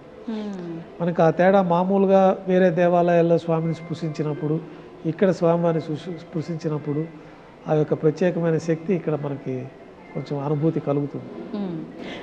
నేను ఇలా అడుగుతున్నా అని తప్పుగా అనుకోవద్దు గురుగారు, ఒక క్వశ్చన్ అడగాల్సి వస్తుంది. అంటే చాలామందిలో ఈ సందేహం ఉంది. స్వామి నిజంగా అంటే ఒక మనుషుల పరంగా తీసుకుంటే ఒక అంటే ఆడవారి రూపంలో ఉన్నారా, మగవారి రూపంలో ఉన్నారా? అలంకరణ పైన చూస్తే చీర కట్టులాగా అనిపిస్తుంటుంది. అసలు నిజంగా ఇక్కడ ఉన్నది వెంకటేశ్వరుడేనా, లేదంటే వేరే రూపంలో అమ్మవారి రూపంలో ఏమైనా ఉన్నారా అని చాలామందిలో సందేహము. దాని గురించి ఒక చిన్న, కొంతమందికి గతంలో సుబ్రహ్మణ్య స్వామి అని చెప్పి, ఈ శక్తి స్వరూపం అని చెప్పి కూడా కొంచెం అపోహలు ఉండేవి. కానీ స్వామివారు సాక్షాత్తు మహావిష్ణువే. శ్రీవత్సవం అంటే మా స్వామివారి వక్షస్థలంలో మహాలక్ష్మి అమ్మవారు వేంచేసి ఉన్నారు. ఇతర స్త్రీ స్వరూపం అయితే మహాలక్ష్మి అమ్మవారు ఉండడానికి అక్కడ అవకాశం ఉండదు. పురుష స్వరూపం కాబట్టి మహాలక్ష్మి అమ్మవారు స్వామివారి వక్షస్థలంలో కొలువై ఉన్నారు. దానికి ప్రతీకగానే మనం శుక్రవారం నాడు మహాలక్ష్మి అమ్మవారిని ప్రత్యేకంగా కూడా దర్శించుకోవచ్చు. కాబట్టి స్వామివారి పురుష స్వరూపమే, సాక్షాత్తు శ్రీ మహావిష్ణువు యొక్క స్వరూపమే ఖచ్చితంగా మనం చెప్పవచ్చు. దాంట్లో ఎటువంటి సందేహాలు లేవు. కొంతమంది ఏదో తెలియకుండా దాన్ని ఆ విధంగా సుబ్రహ్మణ్య స్వామి అని చెప్పి, సుబ్రహ్మణ్య స్వామి అయితే వక్షస్థలంలో అమ్మవారు ఉండరు. స్వామివారి వక్షస్థలంలో అమ్మవారు ఉన్నారంటే మహాలక్ష్మి స్వరూపం ఉందంటేనే విష్ణు మహామూర్తి. మీరు ఇందాక ముందే చెప్పారు అంటే కింద పంచ యజ్ఞోపవీతంతో స్వామివారు ఉంటారు అని చెప్పి, పైన అంటే అమ్మవారు ఉన్నారు కాబట్టి చీర కడతారా పైన స్వామికి, కొంగులాగా ఏమైనా వేస్తారా? లేదు, అది ఉత్తరయం ధోవతి, ఉత్తరయం కింద మనం అలంకరణ జరుగుతుంది. కిందంతా కూడా వస్త్రం ధోవతి లాగా కడతాము. తర్వాత పైన ఉత్తరయం అనేది మనం వేసుకుని ఉంటాము. ఆ ఉత్తరయం కూడా మనం స్వామివారికి అలంకరణ చేస్తాం. వక్షస్థలంలో గురువారం నాడు మనకి ఆభరణాలన్నీ తీసేస్తాం కాబట్టి వ్యూహలక్ష్మి అమ్మవారిని కూడా మనం దర్శించుకోవచ్చు. మామూలు ఆభరణాలన్నీ స్వామివారికి సమర్పించబడి ఉన్నప్పుడు అమ్మవారికి ఒక బంగారు ప్రతిమ రూపంలో మనము వక్షస్థలంలో ఒకవైపు మహాలక్ష్మి అమ్మవారు, మరోవైపు పద్మావతి అమ్మవారిని కూడా మనం ఆ యొక్క ప్రతిమల్ని మనం అలంకరణలో పెడతారు. నగలన్నీ వేసినప్పుడు అమ్మవారిని కూడా మనం దర్శించుకోవచ్చు. ఇప్పుడు స్వామివారికి అంటే రూపము ఇవన్నీ మాట్లాడుకున్నాం, బాగుంది. గర్భగుడి విషయానికి వస్తే కనుక ఒకవైపున అంటే స్వామివారికి ఇంతకు ముందట ఎప్పుడో ఏదో తగిలింది గుణపము అని చెప్పి, ఆ దెబ్బ తగిలిన ఆ గుణపం ఏదైతే ఉందో అది గర్భగుడిలోనే స్వామివారికి ఎడమ వైపున ఉంది అని చెప్పి ఇలా రకరకాలుగా చెప్తూ ఉంటారు. అండ్ గర్భగుడిలో ఉన్న దీపాలు కూడా అఖండంగా కొన్ని యుగాల నుంచి వెలుగుతూనే ఉన్నాయి అని చెప్పి అంటూ ఉంటారు. అవన్నీ ఎంతవరకు వాస్తవాలు గురుగారు? అంటే అవన్నీ ఏదో మరి వాళ్ళు చెప్పేవాళ్ళు ఎందుకు, కానీ అట్లాంటివి ఏమి ఉండవు మన ఆలయంలో. ఏం లేదు. స్వామివారి గర్భాలయంలో దీపాలు ఉంటాయి కానీ కొన్ని యుగాలని కాదు. మనం ఎప్పుడు మళ్ళా ఈ కోయిలాల్లో తిరుమంజనం అప్పుడు ఆ దీపాలన్నీ బయట తీసుకొస్తాము, దాన్నంతా బాగా శుద్ధి చేసి మళ్ళీ తిరిగి లోపల పెడతాము. సంవత్సరానికి 4 పర్యాయాలు ఈ కోయిలాల్లో తిరుమంజనం అని చెప్పి ఆలయం అంతా శుద్ధి చేసే కార్యక్రమం ఉంటుంది. అట్లాంటప్పుడు ఆ దీపాలన్నీ అఖండాలు తీసుకొచ్చి బయట పెట్టి ఆ వెండి దీపాలన్నీ కూడా మనం శుద్ధి చేయడం జరుగుతుంటుంది. అట్లా కార్యక్రమాలన్నీ ఉంటాయి కాబట్టి కొన్ని యుగాల నుంచి ఉంటున్నది అట్లాగే అనేది మరి ఏదో మరి అది కొంచెం ఒక అపోహ మాత్రమే అనుకోవచ్చు. మరి గుణపం సంగతి ఏంటి గురువుగారు? గుణపం అనంతాల వారి తోటలో స్వామివారికి గుణపం దెబ్బ తగిలిందని చెప్పి మనకి ఇక్కడ స్థల పురాణంలో అట్లా చెప్పబడి ఉంది. దాని ప్రతీకగానే మనకి మహద్వారం పైన ఆ గుణపం ఉంటుంది, ఏలాడుతూ ఉంటుంది పైన. అది తగిలిందని చెప్పి అందుకనే మనం ఈ తెల్లగా గెడ్డం పట్టు పెడతామనేది ఇక్కడ ఒక పురాణంలో చెప్పబడి ఆ విధానాన్ని అనుసరించి నేటి కూడా ఆ గెడ్డం పట్టు అనేది మనం ఇక్కడ పచ్చకర్పూరంతో. అంటే అది పచ్చకర్పూరమే ఎందుకని గురువుగారు? స్వామివారికి పరిమళ భరితమైన ద్రవ్యం అది ఒకటే కాబట్టి ఆ పచ్చకర్పూరం తెల్లగా ఉంటుంది. మిగతా గతంలో చందనంతో పెట్టేవాళ్ళు ఒకప్పట్లో స్వామివారికి. చందనంతో పెట్టినప్పుడు అది అంతగా కనిపించేది కాదని చెప్పి తర్వాత పచ్చకర్పూరంతో స్వామివారికి తెల్లగా నామాన్ని అలంకరించడం జరుగుతుంది. మహాద్వారం అంటే గర్భగుడి ముందర ఉండే ద్వారమేనా? మొదట ద్వారం, ప్రారంభంలో ప్రవేశించేసే మొదటి గోపురమే మహాద్వారం అంటారు. తర్వాత వెండి వాకిలి ఉంటుంది, తర్వాత గర్భాలయం లోపల స్వామివారి దగ్గరికి వెళ్తాం. ఓకే. ఇప్పుడు స్వామివారికి ఫేస్ చూడగానే మనకు స్వామివారి కళ్ళు కూడా క్లోజ్ చేయబడి ఉంటుంది పచ్చకర్పూర నామంతో. ఎందుకని అంటే పచ్చకర్పూర నామమే విశేషము. మరి నామం పెట్టొచ్చు, పై వరకైనా పెట్టొచ్చు, కళ్ళుతో మూసేసి మరి ఎందుకు పెట్టాలి? అలా ఏదైనా ఉందా, ముందు నుంచి చెప్పబడి ఉందా? కళ్ళు మూసివేయడానికి గతంలో ఈ వడగల తెంగలి అనే ఒక భేదాభిప్రాయాలు నామంలో వచ్చినప్పుడు ఈ ప్రీవీ కౌన్సిల్లో నార్త్ ఆర్కాట్ పరిపాలనలో ఉండేది అప్పట్లో దేవాలయం. అప్పట్లో నామము యూ టైప్ పెట్టాలా, వై టైప్ పెట్టాలా అని ఈ యొక్క సందిగ్ధంలోది వాళ్ళిద్దరి మధ్య గొడవలు వచ్చి దాన్ని లండన్ ప్రీవీ కౌన్సిల్ ఆ కోర్టులో వేసి అక్కడ యూ వద్దు, వై వద్దు, చదరంగా పెట్టండి అని వాళ్ళు ఒక కోర్టు డైరెక్షన్ ఇవ్వడము. ఆ ప్రకారము స్వామివారికి ఇప్పుడు ఆ సైజులో మనం పెడితే వాళ్ళొక సైజు కూడా నిర్ధారణ చేయడం జరిగింది. ఆ సైజులో మనం స్వామివారికి నామం అలంకారం చేయడంతో కళ్ళు మూత వేయబడుతూ ఉంటాయి. అయితే గురువారం నాడు నేత్ర దర్శనంగా మనము శుక్రవారం అభిషేకం ఏర్పాట్లో భాగంగా నేత్రాలు కనిపించే విధంగా ఆ నామాన్ని చిన్న చేయటం అనేది కూడా మన తిరుమల ఆలయంలో దర్శించుకోవచ్చు. ఆ కోర్టు యొక్క ఆదేశానుసారం ఆ విధంగా చేయవలసి వచ్చింది, కానీ దానికి ప్రత్యేకమైన కారణాలంటూ ఏమీ మనకు పురాణాల్లో ఎక్కడ చెప్పబడలేదు. ఇప్పుడు ఈ 3 నామాలే ఎందుకని గురుగారు? దాని వెనకాల కూడా ఆంతర్యం ఏమైనా ఉందా? అంటే నామం సైజు ఇలా పెట్టాలి, ఈ షేప్లో. అంటే ఇది కోర్టు ఆదేశాల మేరకే. మనకైతే కస్తూరి తిలకం అనేది ఒక తిలకము సెంటర్లో పెట్టుకోవడం అనేది ఒకటి సహజసిద్ధంగా అనాది నుంచి ఉంది. ఈ నామం అనేది స్వామివారి పాదాలు ఆకారంలో మనకి యూ అంటే పాదం ఇట్లా పెట్టినప్పుడు ఆ యూ షేప్లో అట్లా ఉంటుంది కాబట్టి ఆ యూ షేప్ నామం అట్లా ఉంటుంది. స్వామివారికి కూడా ఆ నామాన్ని అట్లా అలంకరించి మధ్యలో నల్లటి కస్తూరి తిలకాన్ని మనము ఈ పునుగు దీంతో మనం కస్తూరి తిలకం అనేసి ఈ కస్తూరి ముఖం నుంచి వచ్చిన దాంతో కస్తూరి కూడా మనం అలంకారం చేయడం జరుగుతుంది. ఓకే.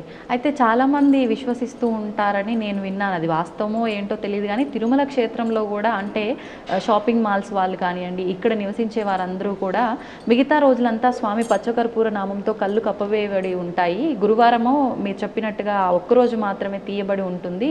ఈ రోజున స్వామి అందరినీ చూస్తుంటాడు, ఆ రోజున అబద్ధాలు ఆడకూడదు, ఇలా నిష్టగా ఉండాలి అని చెప్పి అంటూ ఉంటారట. అంటే ఆయన కళ్ళు మూసుకుంటే ఏంటి, తెరిస్తే ఏంటి, అంతా చూస్తూనే ఉంటాడు ఆయన. మరి దీని గురించి ఏం చెప్తారు మీరు? ఇది భక్తుల విశ్వాసము, వారికి ఆ విధమైన భయం అనేది అనాది కాలం నుంచి యొక్క తిరుమల క్షేత్రంలో ఇతర ప్రాంతాల్లో వారికి కూడా ఉన్నది ఆ సాంప్రదాయము. స్వామి కానీ దివ్య దృష్టి, స్వామివారి స్వరూపం. మనం స్వామివారిని చూసిన దానికంటే కూడా స్వామివారి దృష్టిలో మనం పడతాం ఖచ్చితంగా. ఆయన భక్తితోటి మనం తిరుమల క్షేత్రానికి వచ్చినప్పుడు ఆయన దృష్టిలో మనం పడతాము.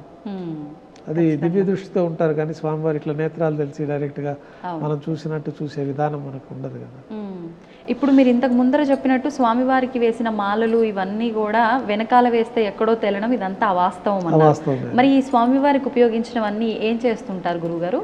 మనకు అనాది కాలం నుంచి శ్రీవారి ఆలయంలో ఈశాన్యం వైపున ఒక బావి ఏర్పాటు చేశారు.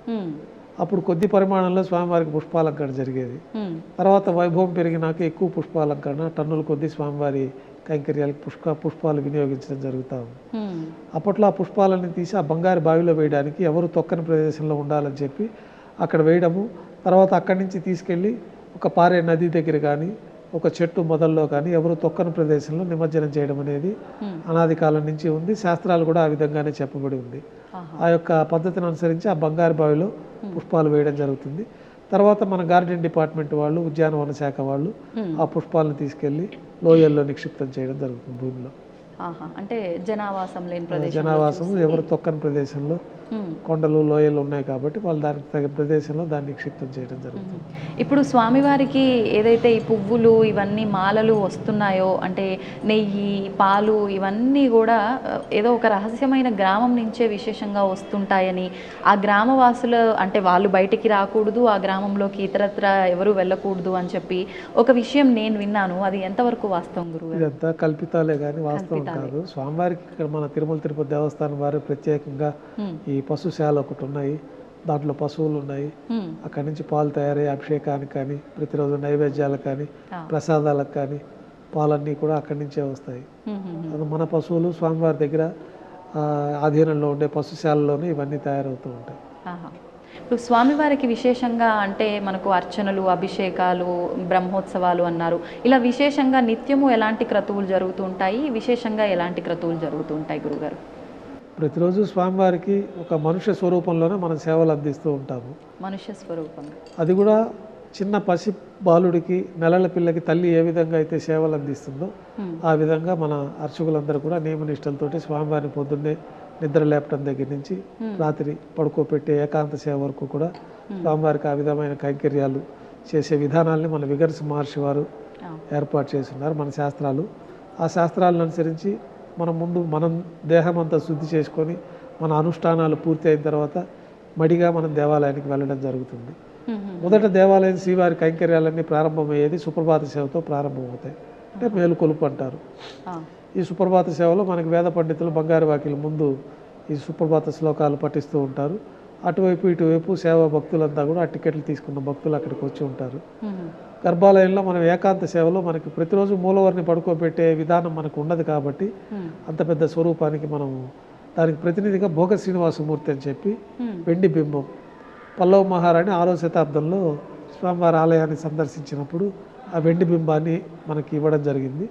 ఆ భోగ శ్రీనివాసమూర్తి వారికే ఈ యొక్క కౌతుక బేరంగా మనకి ప్రతిరోజు ఉదయం స్వామివారికి ప్రతినిత్యం మనం అభిషేకాలు చేయం కాబట్టి వారికి ప్రతినిధిగా ఈ భోగమూర్తికి అభిషేకం చేయడము, మూలమూర్తికి ప్రతినిధిగానే ఈ భోగమూర్తికి రాత్రి ఏకాంత సేవ నిర్వహించడం కూడా జరుగుతుంది. అంటే గర్భగుడిలోనే ఎప్పుడు పాదాలకు అనుసంధానమై ఉంటారు. స్వామివారి మూలమూర్తికి సంధానంగానే ఉంటారు, అంటి పెట్టుకునే ఉంటుంది. ఆ భోగమూర్తికే మనకి ఈ కైంకర్యాలన్నీ కూడా చేయడం జరుగుతుంది. ఈ సుప్రభాత సేవలో మనం చేసే మేలుకొలుపు కార్యక్రమం కూడా పౌళింపు సేవ ముందు రోజు రాత్రి ఈ భోగమూర్తికే పౌళింపు సేవ జరుగుతుంది. వాళ్ళని మేలుకొల్పి భోగమూర్తిని జీవస్థానంలో అంటే స్వామివారి పాదాల ముందు ప్రతిష్ఠించడం, తర్వాత దారోష్ణమైన గోక్షీరము అంటే అప్పుడే ఆవు నుంచి పిండి తీసుకొచ్చిన పాలని మొదట నైవేద్యంగా స్వామివారికి సమర్పించడం, తర్వాత నవనీత నైవేద్యంగా సమర్పించి ఈ విశ్వరూప దర్శనంతో మనకి సుప్రభాత సేవకులు అందరూ వచ్చిన భక్తులందరూ కూడా దర్శనం చేసుకుంటారు. తర్వాత స్వామివారికి తోమాల సేవ అనే కార్యక్రమం జరుగుతుంది. అంటే స్వామివారిని మేలుకొల్పిన తర్వాత స్వామివారికి ఉపచారాలు సమర్పించడం, స్వామివారికి పాత ప్రక్షాళన చేయడము, హస్తాలు కడుక్కోవడము, దంతధావనం చేయించడము, పసిపిల్లవాడికి తల్లి ఏ విధంగా చేస్తుందో ఆ విధంగా స్వామివారికి ఉపచారాలన్నీ చేసి అభిషేకం, మూలవర్లకు బదులుగా మనం భోగ శ్రీనివాసమూర్తికి అభిషేకం చేస్తాము. స్వామివారికి మంత్రయుక్తంగా మంత్రస్నానాన్ని సమర్పిస్తాము. ఇవన్నీ కూడా తోమాల సేవ అనే ఒక వైదిక కార్యక్రమంలో ఈ కార్యక్రమాలన్నీ కూడా జరుగుతూ ఉంటాయి స్వామివారికి. ఈ ఉపచారాలన్నీ సమర్పించిన తర్వాత స్వామివారికి కొత్తగా పుష్పమాలతో అలంకరణ జరుగుతుంది. తర్వాత ఇందులో ఏమన్నా తెలిసి తెలియక పొరపాట్లు జరుగుంటే చతుర్వేద మంత్రాలతోటి మంత్రపుష్పాన్ని సమర్పించి కర్పూర హారతితోటి తోమాల సేవ అనే కార్యక్రమం పూర్తి అవుతుంది. కర్పూర హారతి అంటే సాధారణమైన హారత, అంటే ఎన్ని హారతులతో? పచ్చ కర్పూర హారతి, నక్షత్ర హారతి, 27 నక్షత్రాలకు సంబంధించి నక్షత్ర హారతి అని ఒకటి ఉంటుంది. ఆ నక్షత్ర హారతి, పచ్చ కర్పూర హారతి సమర్పణతోటి ఆ యొక్క పూజలు ప్రతిదీ పూర్తి అవుతూ ఉంటాయి. తోమాల సేవ అనంతరం స్వామివారికి బంగారు వాకిల్లో ఈయన చక్రవర్తి కాబట్టి కొలువు నిర్వహిస్తారు, దర్బారు. పూర్వం రాజులు కొలువులు అంతా కూడా ఆ గ్రామ పురోహితులు, రాజుల ఆస్థాన పురోహితులు వీరందరూ కూడా వెళ్ళి ఉదయాన్నే రాజుగారు సింహాసనంపైకి రాగానే వారిని పరివిధాలుగా స్తుతించి ఆ రోజు తిథివార నక్షత్రాలతోటి పంచాంగ శ్రవణం వినిపించడము, ఆ రోజు విశేషమైన పర్వదినాలు ఉంటే ఆ కార్యక్రమాలంతా కూడా రాజుగారికి విన్నవించే కార్యక్రమం ఒకటి ఉంటుంది. మనకు ఆగమ శాస్త్రం ప్రకారం కూడా శ్రీవారి ఆలయంలో దర్బారు నిర్వహిస్తారు. ఈ దర్బారుకు ప్రత్యేకమైన కొలువు శ్రీనివాసమూర్తి అని ఒక మూర్తి ఉన్నారు, చిన్న మూర్తి. ఆ మూర్తిని బంగారు వాకిలి లోపల రాముల వారి వేడకి బంగారు వాకిలికి మధ్యలో ఉండే ఘంటా మండపంలో ఈ యొక్క దర్బారు నిర్వహిస్తారు. ఈ దర్బార్లో స్వామివారికి మనము మంత్రయుక్తంగా స్తోత్ర పాఠం చేయడము, తర్వాత ఆ రోజు తిథివార నక్షత్ర యోగ గణాలతో పంచాంగ శ్రవణం చెప్పడము, స్వామివారి ఆలయాల్లో స్వామివారి ఆలయంలో నడిచే ఆలయాల్లో విశేష ఉత్సవాలు ఉంటే అవన్నీ కూడా స్వామివారికి తెలియపరచడము, ఆ రోజు భక్తులు సమర్పించిన కానుకలంతా కూడా స్వామివారికి విన్నవించుకోవడం, దాన్ని ఒక పుస్తకంలో మనం అక్కడ ఎంటర్ చేసుకోవడం కార్యక్రమాలు కూడా కొలువు అనే కార్యక్రమం నిర్వహించడం జరుగుతుంది. ఈ కొలువు పూర్తి అయిపోయిన తర్వాత ఈ కొలువులోనే స్వామివారికి నువ్వుల పొడి బెల్లం పొడి కలిపిన మిశ్రమాన్ని, సొంటి కలిపి ఉంటుంది, ఒక ప్రత్యేకమైన మిశ్రమాన్ని స్వామివారికి నైవేద్యంగా సమర్పిస్తారు. ఎందుకని గురుగారు ఈ విశేషమైన ప్రసాదమే? అది స్వామివారికి తీపి తినిపించడం కార్యక్రమంలో భాగంగా ఈ కొలువులో స్వామివారికి ఆ ప్రసాదం నైవేద్యంగా సమర్పిస్తారు. తర్వాత స్వామివారికి ప్రీతిపాత్రమైన నవనీతాన్ని కూడా నైవేద్యంగా సమర్పించడం జరుగుతుంది. కర్పూర నీరాజనంతో ఈ కొలువు పూర్తి అయిపోతుంది. తర్వాత సహస్రనామార్చన ప్రారంభమవుతుంది. 1000 నామాలతోటి తులసి దళంతో స్వామివారి పాదపద్మాలకు అర్చన నిర్వహిస్తారు. అయితే దేవాలయాల్లో జరిగే ఈ పూజలు, ఈ కైంకర్యాలన్నీ కూడా ఈ రాజా రాష్ట్ర గ్రామ యాజమాన్యాలు ప్రపంచమంతా సుభిష్టంగా ఉండాలి, ప్రజలందరూ ఆయురారోగ్యాలు అష్టైశ్వర్యాలతో ఉండాలని చెప్పి ఈ యొక్క పూజా కార్యక్రమాలన్నీ నిర్వహించడం జరుగుతుంది. లోక కళ్యాణం కోసం మన అర్చకులు చేసే కార్యక్రమాలు. మాకు సొంతంగా ఏమన్నా మా కార్యక్రమాలు, మా యొక్క కోరికలు నెరవేరాలంటే మేము గృహంలో మా దేవతలు గృహదేవత అర్చనతో ఆ కోరికలు నెరవేరుతూ ఉంటాయి. దేవాలయంలో మేము చేసే పూజలంతా కూడా అర్చకులు చేసే పూజలంతా లోకక్షేమం కోసము, భక్తుల క్షేమం కోసము జరుగుతూ ఉంటుంది. సొంతంగా ఏమి కోరుకోవటం, సొంతంగా మనకు స్వామివారి అనుగ్రహించి మనకి ఏం కావాలో స్వామివారు ప్రసాదిస్తారు. ఈ జీవితం ప్రసాదించింది కూడా స్వామివారు. ఇన్ని కోట్లాది మంది భక్తులకి మధ్య మాకు ప్రత్యేకంగా స్వామివారి పాదసేవ చేసుకుని ఆయనకి ఈ సేవ చేసుకున్న భాగ్యాన్ని కూడా స్వామివారు ప్రసాదించింది. కాబట్టి అది మేము కోరకుండానే స్వామివారు మాకు ఏం కావాలో అవన్నీ కూడా స్వామివారి ప్రసాదిస్తూ ఉంటారు. లోకక్షేమం కోసం దేవాలయంలో ఈ సహస్రనామార్చన, ఈ పూజలన్నీ పూర్తి అయిపోతాయి. తర్వాత ప్రాతకాల నైవేద్యంలో భాగంగా స్వామివారికి విశేషంగా అన్నప్రసాదాలన్నీ కూడా నైవేద్యంగా సమర్పించడం జరుగుతుంది. ఈ అన్నప్రసాదాల్లో కూడా మాతృప్రసాదం అని చెప్పి మొట్టమొదటిగా గర్భాలయం లోపలికి వచ్చే ప్రసాదం అదొకటే. ఎందుకంటే ఒకళ్ళు మాతాదేవి మొట్టమొదటిసారిగా తన చేతితోటి స్వామివారికి భూలోకంలో ఈ ప్రసాదాన్ని సమర్పించారు కాబట్టి మాతృప్రసాదం పెరుగన్నం. అంటే దాంట్లో తిరగమాత్ర లేకుండా, నెయ్యి పదార్థం ఏది కలవకుండా, నెయ్యి నూనె ఈ పదార్థాలు కలవకుండా పాలు పెరుగుతోటి తయారు చేసిన మాతృప్రసాదాన్ని మొట్టమొదటి నైవేద్యంగా స్వామివారికి నైవేద్యంగా సమర్పిస్తారు. ఇది ముందు రోజే తయారు చేస్తారు లేదా ఆ రోజు తయారు చేస్తారు. అప్పటికప్పుడే తెల్లవారి ఉదయం మనం సుప్రభాత సేవలో ఆలయంలో ప్రవేశించిన తర్వాత ఈ పాచక కైంకర్య పనులు అంటే పోట్లో ప్రసాదాలు తయారు చేసేవాళ్ళని పాచకులు అంటాము.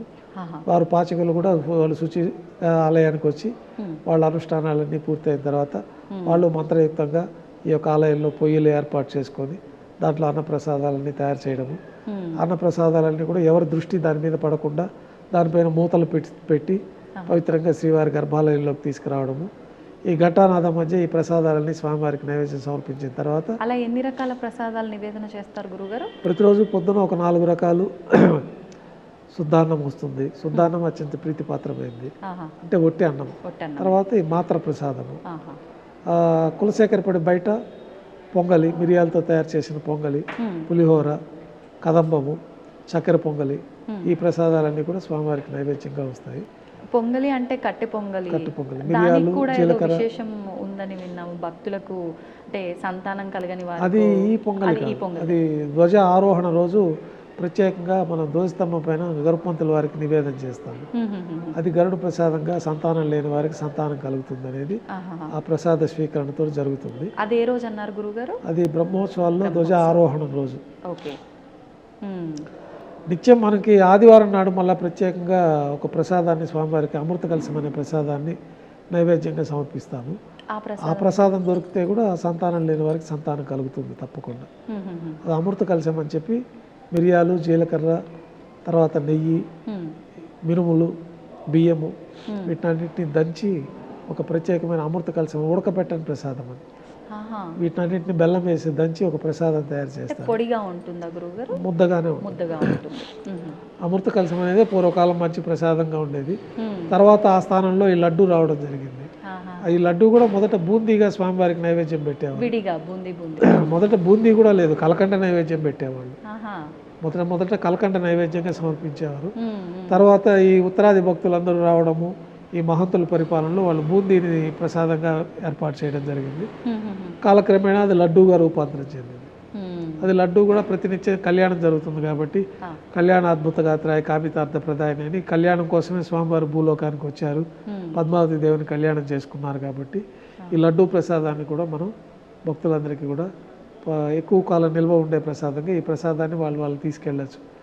గతంలో ఇది ఉండేది మనకి బూందీ ప్రసాదం.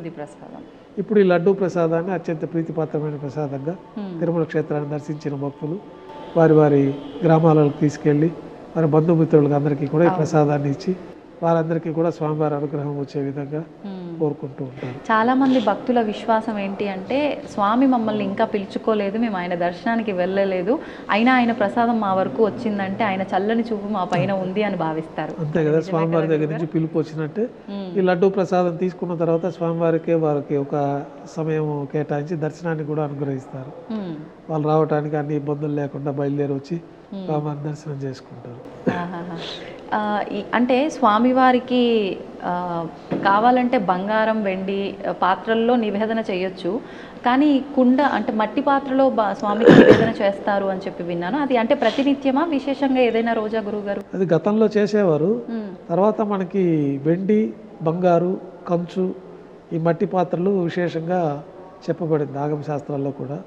అప్పటి కాలంలో ఇంత సౌలభ్యం లేదు కాబట్టి ఆ మట్టి పాత్రలో స్వామివారికి నైవేద్యం చేసేవాళ్ళు. ప్రసాదాలు కూడా ఆ మట్టి పాత్రలోనే తయారు చేసేవారు అనేది మనకి పెద్దలు చెప్పేవారు. తర్వాత కాలంలో మనకి వెండి పాత్రలు, కంచు పాత్రలు అంతా కూడా తయారవుతున్నాయి కాబట్టి ఇప్పుడు శ్రేష్టంగా వెండి పాత్రలో స్వామివారికి నైవేద్యాలు వస్తాయి. కులశేఖరపడి బయట వచ్చే ప్రసాదాలన్నీ కంచు పాత్రలో వస్తాయి. అత్యంత ముఖ్యమైన ప్రసాదం ఈ మాత్ర ప్రసాదం కాబట్టి ఈ మాత్ర ప్రసాదం వెండి గంగాళంలోనే తీసుకొని వస్తూ ఉంటారు. ఓహో, అంటే ఒక్కొక్క ప్రసాదం ఒక్కొక్క రకమైన పాత్రలో విశేషంగా నివేదన చేస్తూ ఉంటారు. ఈ ప్రసాదాలన్నీ ప్రాతకాల నైవేద్యంగా అయిపోతాయి. తర్వాత భక్తుల దర్శనం యథావిధిగా కొనసాగుతుంది. కొద్ది విరామం తర్వాత మాధ్యాహ్నిక ఆరాధనలు ఉంటాయి. ఈ మాధ్యాహ్నిక ఆరాధనలో స్వామివారికి విశేషంగా అష్టోత్తర శతనామాలతో అర్చన జరుగుతుంది. నైవేద్యంగా కూడా అన్న ప్రసాదాలు నైవేద్యంగా సమర్పించడం, తర్వాత భక్తులు సర్వదర్శనానికి వదులుతారు. ఈ లోపల ఉత్సవాలు లోపల ఉంటారు. వారికి ఉత్సవాలన్నీ భక్తులకి కామ్యోత్సవాలుగా కొన్ని ఉత్సవాలు జరుగుతూ ఉంటాయి. ఈ కామ్యోత్సవాలన్నీ ఉత్సవమూర్తులకే జరుగుతుంది. ఈ ఉత్సవమూర్తులు శ్రీదేవి భూదేవి సమేతంగా శ్రీ మలయప్ప స్వామివారు.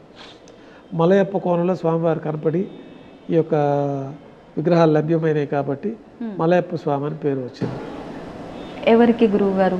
ఉత్సవమూర్తులు. ఉత్సవమూర్తికి అంటే ఒక రకంగా స్వామివారికి, స్వామివారి స్వరూపం.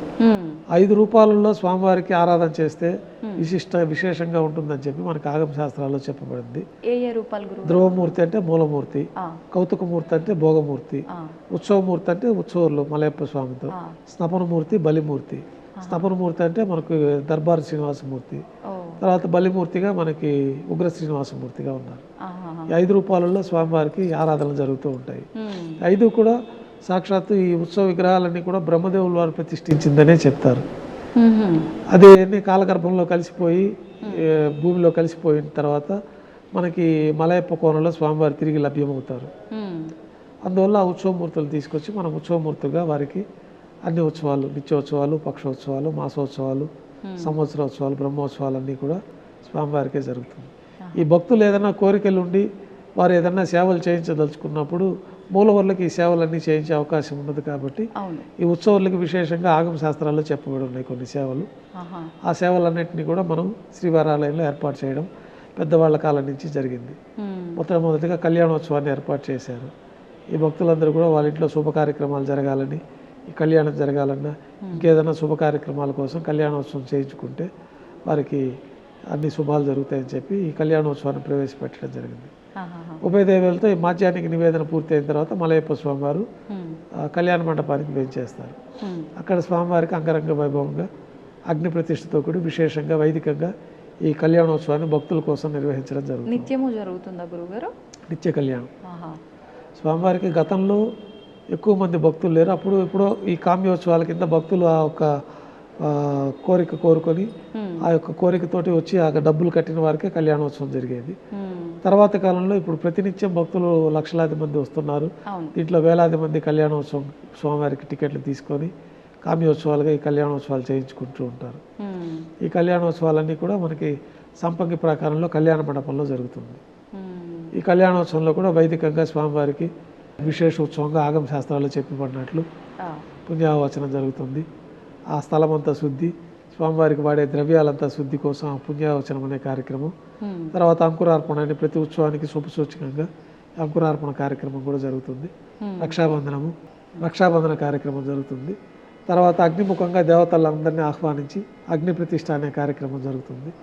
తర్వాత స్వామివారికి అమ్మవార్లకి కళ్యాణం సందర్భంగా నూతన పట్టు వస్త్రాలు సమర్పించడం, తర్వాత విశేషంగా మాంగళ్యాలకి పూజ, మహాసంకల్ప పఠనం. అంటే మనం ఏ ప్రదేశంలో ఉన్నాము, ఎందుకోసం ఈ కళ్యాణోత్సవం నిర్వహిస్తున్నామనే సంకల్పాన్ని కూడా ఆ సమయంలో పఠించడం జరుగుతుంది. ఆ మహాసంకల్ప పఠనం స్వామివారి గోత్ర ప్రవలతోటి, అమ్మవారి గోత్ర ప్రవలతోటి మంత్రాల పఠనం అంతా పూర్తయిన తర్వాత మాంగళ్యాలకు అభిషేకం చేసి, అంటే గోత్రనామాలతో అంటే ఇప్పుడు స్వామివారి ఇక్కడ అదే మనకు ఆవిర్భవించిన దానికి ఈ భరద్వాజ మహర్షి స్వామివారి ప్రతిష్ఠించారనేది ఒకటి పురాణాల్లో కూడా ఉంది. కాబట్టి భారద్వాజ గోత్రంగా స్వామివారికి ఇక్కడ ఆరాధనలు జరుగుతూ ఉంటాయి. భారద్వాజ గోత్రం స్వామివారిది, అమ్మవారిది కాశ్యప గోత్రం ఒకరిది, భార్గవస గోత్రం ఒకరిది. ఆ విధంగా మనకి పురాణాల్లో చెప్పబడిన విధంగా ఆ గోత్ర ప్రవలతోటి స్వామివారికి సంకల్పం చెప్పుకొని మాంగళ్యాలు పూజ అయిపోయిన తర్వాత స్వామివారి తరఫున అర్చకులే అమ్మవారికి మాంగళ్య సమర్పణ చేస్తారు. తర్వాత విశేషంగా లాజ హోమాలు, ప్రత్యేకమైన ఆగమ శాస్త్రాల్లో చెప్పిన హోమాలు అన్నీ జరుగుతాయి. పూర్ణాదితోటి ఈ కళ్యాణోత్సవం పూర్తి అయిపోతుంది. తర్వాత ఆర్జిత డోలోత్సవం అని ఒకటి జరుగుతుంది. ఊంజల్ సేవ అంటారు. ధ్వజస్తంభం వద్ద గల అద్దాల మండపంలోకి స్వామివారి వేచి చేస్తారు. అక్కడ వేద పారాయణ నడుమ ఊంజల్ సేవ నిర్వహిస్తారు. తర్వాత ఆర్జిత బ్రహ్మోత్సవం ఆలయం వెలుపల ఉన్న వైభవోత్సవ మండపంలో గతంలో ఆర్జిత బ్రహ్మోత్సవం అని చెప్పి మనకు బ్రహ్మోత్సవాలకు డబ్బులు కడితే వీధి ఉత్సవం కూడా జరిగేది. ఇప్పుడు భక్తులు ఎక్కువైపోయారు, ఈ కార్యక్రమాలన్నిటికీ ఇబ్బందులు అవుతాయి. కాబట్టి ఆర్జిత బ్రహ్మోత్సవంగా మనకి ఒక్కొక్క వాహనం పైన స్వామివారిని వేంచేపు చేయడము, ఆ డబ్బులు కట్టిన వాళ్ళకి ఉత్సవార్థులకి హారతి ఇచ్చి వారికి దర్శనం చేయించడంతో ఆర్జిత బ్రహ్మోత్సవం అంటే 3 వాహనాలకే ఇప్పుడు పరిమితం చేయడం జరిగింది. గరుడ వాహనము, హనుమంత వాహనము, తర్వాత పెద్దశేష వాహనము. బ్రహ్మోత్సవాల సమయం ఆర్జిత బ్రహ్మోత్సవం ప్రతినిత్యం జరిగే వాటిలో కామ్యోత్సవాలు అంటే భక్తులు ఏదైనా ఈ వాహన సేవ చేయించుకోవాలనుకోని కోరికుంటే డబ్బులు కడితే గరుడ వాహన సేవ, ఈ హనుమంత వాహన సేవ వాళ్ళ పేరు పైన వాళ్ళు పాల్గొంటారు. ఆ సేవ పూర్తయిన తర్వాత వాళ్ళు దర్శనానికి వెళ్తారు. తర్వాత సాయంకాలం కామ్యాలకి విశేషంగా ఈ సేవలు చేయించుకోవచ్చు. వారు కోరుకుంటారు, నేను నీకు గరుడోత్సవం చేయిస్తాను లేదా బ్రహ్మోత్సవం చేయిస్తాము అని కోరుకొని వాళ్ళు సంకల్పం చేసుకున్నప్పుడు వాళ్ళకి ఆ యొక్క టికెట్ తీసుకొని ఈ కామ్యోత్సవాలుగా, ఇవన్నీ కామ్యోత్సవాలే, భక్తులకి కోరికలు తీరడానికి కోసం ఏర్పాటు చేసిన ఉత్సవాలు. ఒకే ఉత్సవంగా పెడితే అందరికీ ఆ ఉత్సవం లభ్యం కాదు. కాబట్టి వివిధ రకాలైన ఉత్సవాలని మనం ఆగమ శాస్త్రానుగుణంగా ఏర్పాటు చేయడం జరిగింది.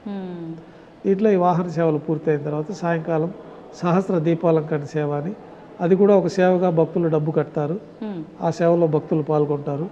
స్వామివారికి వేదంతో చేయడము, నాదంతో అంటే మంగళవాద్యాలు, వేదం నాదం గానం అంటే స్వామివారి కీర్తనలతోటి ఒక సేవగా ఈ సహస్ర దీపాలంకరణ సేవ సాయం సంధ్య వేళల్లో ఆలయం వెలుపల వైభవంగా జరుగుతుంది. అది పూర్తి అయిపోయిన తర్వాత తిరువీధులు ఉత్సవం చేసుకొని భక్తులు అనుగ్రహిస్తారు. తర్వాత ఆలయంలోకి వేచి చేసిన తర్వాత రాత్రి తోమాల సేవ, ఉదయం స్వామివారికి వేసిన పుష్పాలన్నీ తీసేయడము, గర్భాలయం అంతా శుద్ధి చేసుకోవడం, తిరిగి సాయంకాలం స్వామివారికి ఉపచారాలు సమర్పించడం. పొద్దున తీసింది సాయంత్రం తీసేస్తారు. సాయంత్రం వేసిన పుష్పాలు రాత్రి ఏకాంత సేవకు అన్ని మళ్ళీ తీసేస్తారు. సాయంకాలం ఆరాధన పూర్తయిన తర్వాత స్వామివారికి పుష్పాలంకరణ, సాయంత్రం అర్చన, రాత్రి నైవేద్యం. రాత్రి నైవేద్యంలో మామూలుగా స్వామివారికి దోశ అనే ఒక ప్రత్యేకమైన నైవేద్యంగా కూడా సమర్పించడం జరుగుతుంది. ఏం నైవేద్యం? దోశ, పెద్ద దోశ. బాగా నెయ్యితో తయారు చేసిన దోశ. అనాది నుంచి రాత్రి నైవేద్యంలో దోశ ముఖ్యంగా స్వామివారికి గర్భాలయం లోపల ఆహారం అనుకోవచ్చా ఇది అల్పాహారం లాగా ఆహాహా. అది నైవేద్యంగా వస్తుంది. తర్వాత మిరియాలతో చేసిన పొంగల్ కూడా నైవేద్యంగా మొలహోర అంటారు. ఆ మొలహోర ప్రసాదం కూడా లోపలే వస్తుంది. మొలహోర అంటే మిరియాలు బాగా పౌడర్ చేసి మిరియాలు నెయ్యి అన్నము కలిపిన ప్రసాదమే మొలహోర అంటారు. అది కట్టు పొంగల్ అంటే మిరియాలు అట్లాగే ఉంటాయి, జీలకర్ర అవన్నీ ఉంటాయి. ఈ మొలహోర అనే ప్రసాదంలోది నెయ్యి, మిరియాల పొడి, అన్నము, శుద్ధాన్నం వీటినన్నింటినీ కలిపితే మొలహోర ప్రసాదం తయారవుతుంది. ఆ మొలహోర దోశ విశేషంగా నైవేద్యం. తర్వాత పులిహోర, కదంబము, దద్దోజనము ఇవన్నీ కూడా రాత్రి నైవేద్యంలో పెడతారు.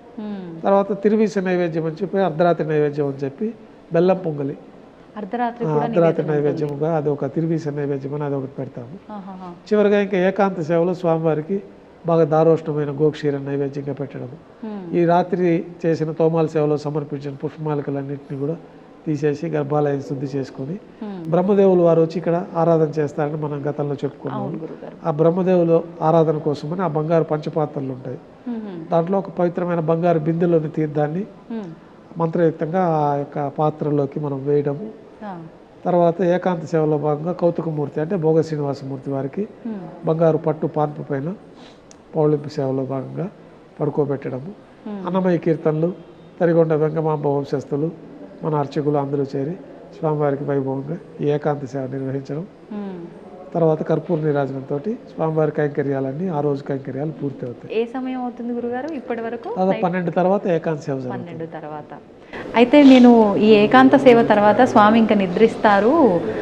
నిద్రించే ముందు పద్మావతి అమ్మవారి దగ్గరికి కాసేపు అలా వెళ్ళొస్తారు అని చెప్పి ఏదో విన్నాను, అది వాస్తవం మా గురుగారు? అదైతే మనకి ఎక్కడ అట్లా లేదు. ఇక్కడ స్థల పురాణంలో అట్లా లేదు.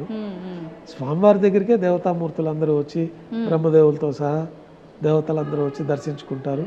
అదృశ్య రూపంలో ఈ కొండపైన అంతా ఎందుకు అంత దివ్యమైన శక్తి ఉంది తిరుమల క్షేత్రంలో అంటే ఋషులందరూ కూడా చెట్ల రూపంలో, పక్షుల రూపంలో దివ్యమైన అదృశ్య శక్తిలో స్వామివారిని దర్శించుకుంటూనే ఉంటారు అని నిత్యం. ఎందుకంటే వైకుంఠం ఇదే కాబట్టి. మామూలుగా మనకి పురాణాలు పంచాంగం ప్రకారం దేవతలకు 6 మాసం పగలు, 6 మాసం రాత్రి. దక్షిణాయన పుణ్యకాలం అంతా దేవతలు నిద్రించే కాలం. ఉత్తరాయణ పుణ్యకాలం అంటే మనకి దేవతలంతా మేల్కొనే సమయం. అది 6 నెలలు మేల్కొంటారు, 6 నెలలు పడుకుంటారు దేవతామూర్తులు. అందరూ దేవతలు అందరూ. కానీ మనం ఎక్కువ విష్ణుమూర్తి ఒక్కరే యోగ నిద్రలో అందరు దేవతలకి అదే స్వరూపం, అదే విధానమే. మనకి దక్షిణాయనంలో స్వామివారు పడుకుంటారు. కౌశిక ద్వాదశి అని మొన్న ఈ మధ్య జరిగింది కార్తీక మాసంలో. ఆ ద్వాదశి రోజున స్వామివారు మేల్కొంటారు. ఉత్తాన ఏకాదశి అని వస్తుంది. ఆ ఉత్తాన ఏకాదశి కార్తీక మాసంలో వస్తుంది. శయన ఏకాదశి అనేది మనకి ఆగస్టులో వస్తుంది. పడుకుంటారు. ఈ ఉత్తాన ఏకాదశి అనేది ఇక్కడ ప్రారంభమవుతుంది. ఇప్పుడు ఉత్తర ద్వార దర్శనము అని కూడా డిసెంబర్ 30 నుంచి ఉత్తాన ఏకాదశి రోజున స్వామివారు మేల్కొంటారు వైకుంఠంలో. తర్వాత వారికి ఉపచారాలన్నీ చేసి ఈ ధనుర్మాసంలో వచ్చే వైకుంఠ ఏకాదశి పర్వదినం అంటాం కదా, ఆ రోజున స్వామివారికి దర్శనం ఇస్తారు. ముక్కోటి దేవతలు వచ్చి వైకుంఠంలో దర్శనం చేసుకుంటారు. మనకి ముక్కోటి దేవతలు ఇక్కడ మన స్వామివారి ఇప్పుడు ఇక్కడే ఉన్నారు కాబట్టి ఆ రోజు ముక్కోటి దేవతలు ఈ తిరుమల కొండలో స్వామివారిని దర్శనం చేసుకుంటారు. మిగతా సమయాల్లో వారి వారి విధుల్లో వాళ్ళు ఉంటారు.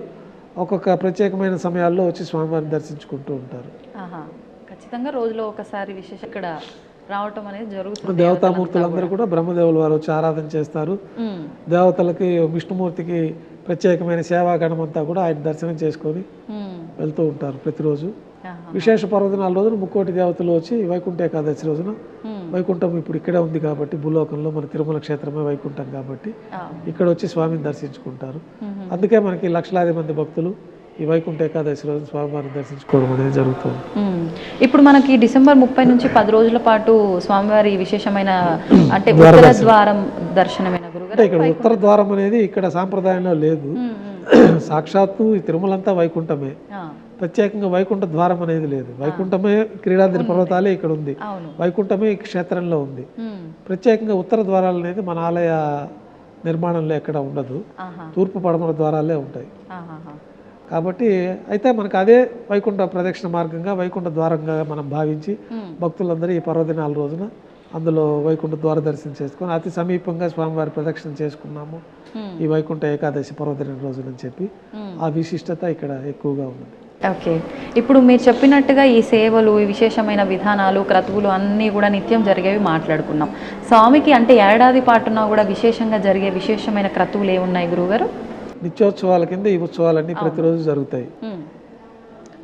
వారోత్సవాల కింద ప్రత్యేకంగా స్వామివారికి వారోత్సవాలు, ఈ తిరుప్పావడి సేవ, గురువారం నాడు మూలమూర్తి దగ్గర అన్నకూటోత్సవం అని చెప్పి ఈ నేత్రాలన్నీ స్వామి తెరిచే టయానికి ఈ లోకమంతా సుభిక్షంగా ఉండాలంటే అన్నకూటాన్ని పెద్ద రాశిగా పోసి స్వామివారి దృష్టి అక్కడ పడిందంటే ఈ సకల జీవరాశులకి కూడా ఆహారానికి లోటు లేకుండా భగవంతుడి అనుగ్రహంతో అది అందరి లభ్యం అవ్వాలని చెప్పి అన్నకూటోత్సవాన్ని మనకు ప్రవేశపెట్టడం జరిగింది. గురువారం నాడు స్వామివారికి ఆభరణాలన్నీ సళ్ళింపైన తర్వాత ఆయన నేత్రాలు తీసి మనం ఈ నామమును అర్ధభాగం తొలగించి ఈ ఆభరణాలన్నీ తొలగించేసిన తర్వాత మొట్టమొదటిగా అక్కడ పులిహోర తింత్రిణి రసాన్నం సుమారు ఒక 300 కిలోల పరిణామంలో ఆ తింత్రిణి రసాన్నాన్ని మనం పెద్ద రాశిగా పోసి స్వామివారి నేత్రాలు దాని మీద పడతాయి. ఆ అన్నకూటోత్సవాన్ని కూడా మనం గురువారం నాడు చేస్తాము. ఇది వారోత్సవాలుగా జరుగుతాయి. తర్వాత మంగళవారం నాడు అష్టదళ పాద పద్మారాధన అని చెప్పి ఒక 108 స్వర్ణ కమలాలతోటి స్వామివారి దివ్య పాద పద్మాలకి ఈ అష్టదళ పాద పద్మారాధనని ఒక ఆర్జిత సేవగా చేస్తాము. వారోత్సవాల్లో ఇవన్నీ ఉంటాయి. తర్వాత శుక్రవారం నాడు అభిషేకం సేవను కూడా మనం ప్రత్యేకంగా నిర్వహించడం జరుగుతుంది. ఈ అభిషేకం ఏర్పాట్లో భాగంగానే ఈ గురువారం నేత్ర దర్శనం అనే అలంకారం అనేది తిరుమల క్షేత్రంలో ప్రసిద్ధి పొందింది.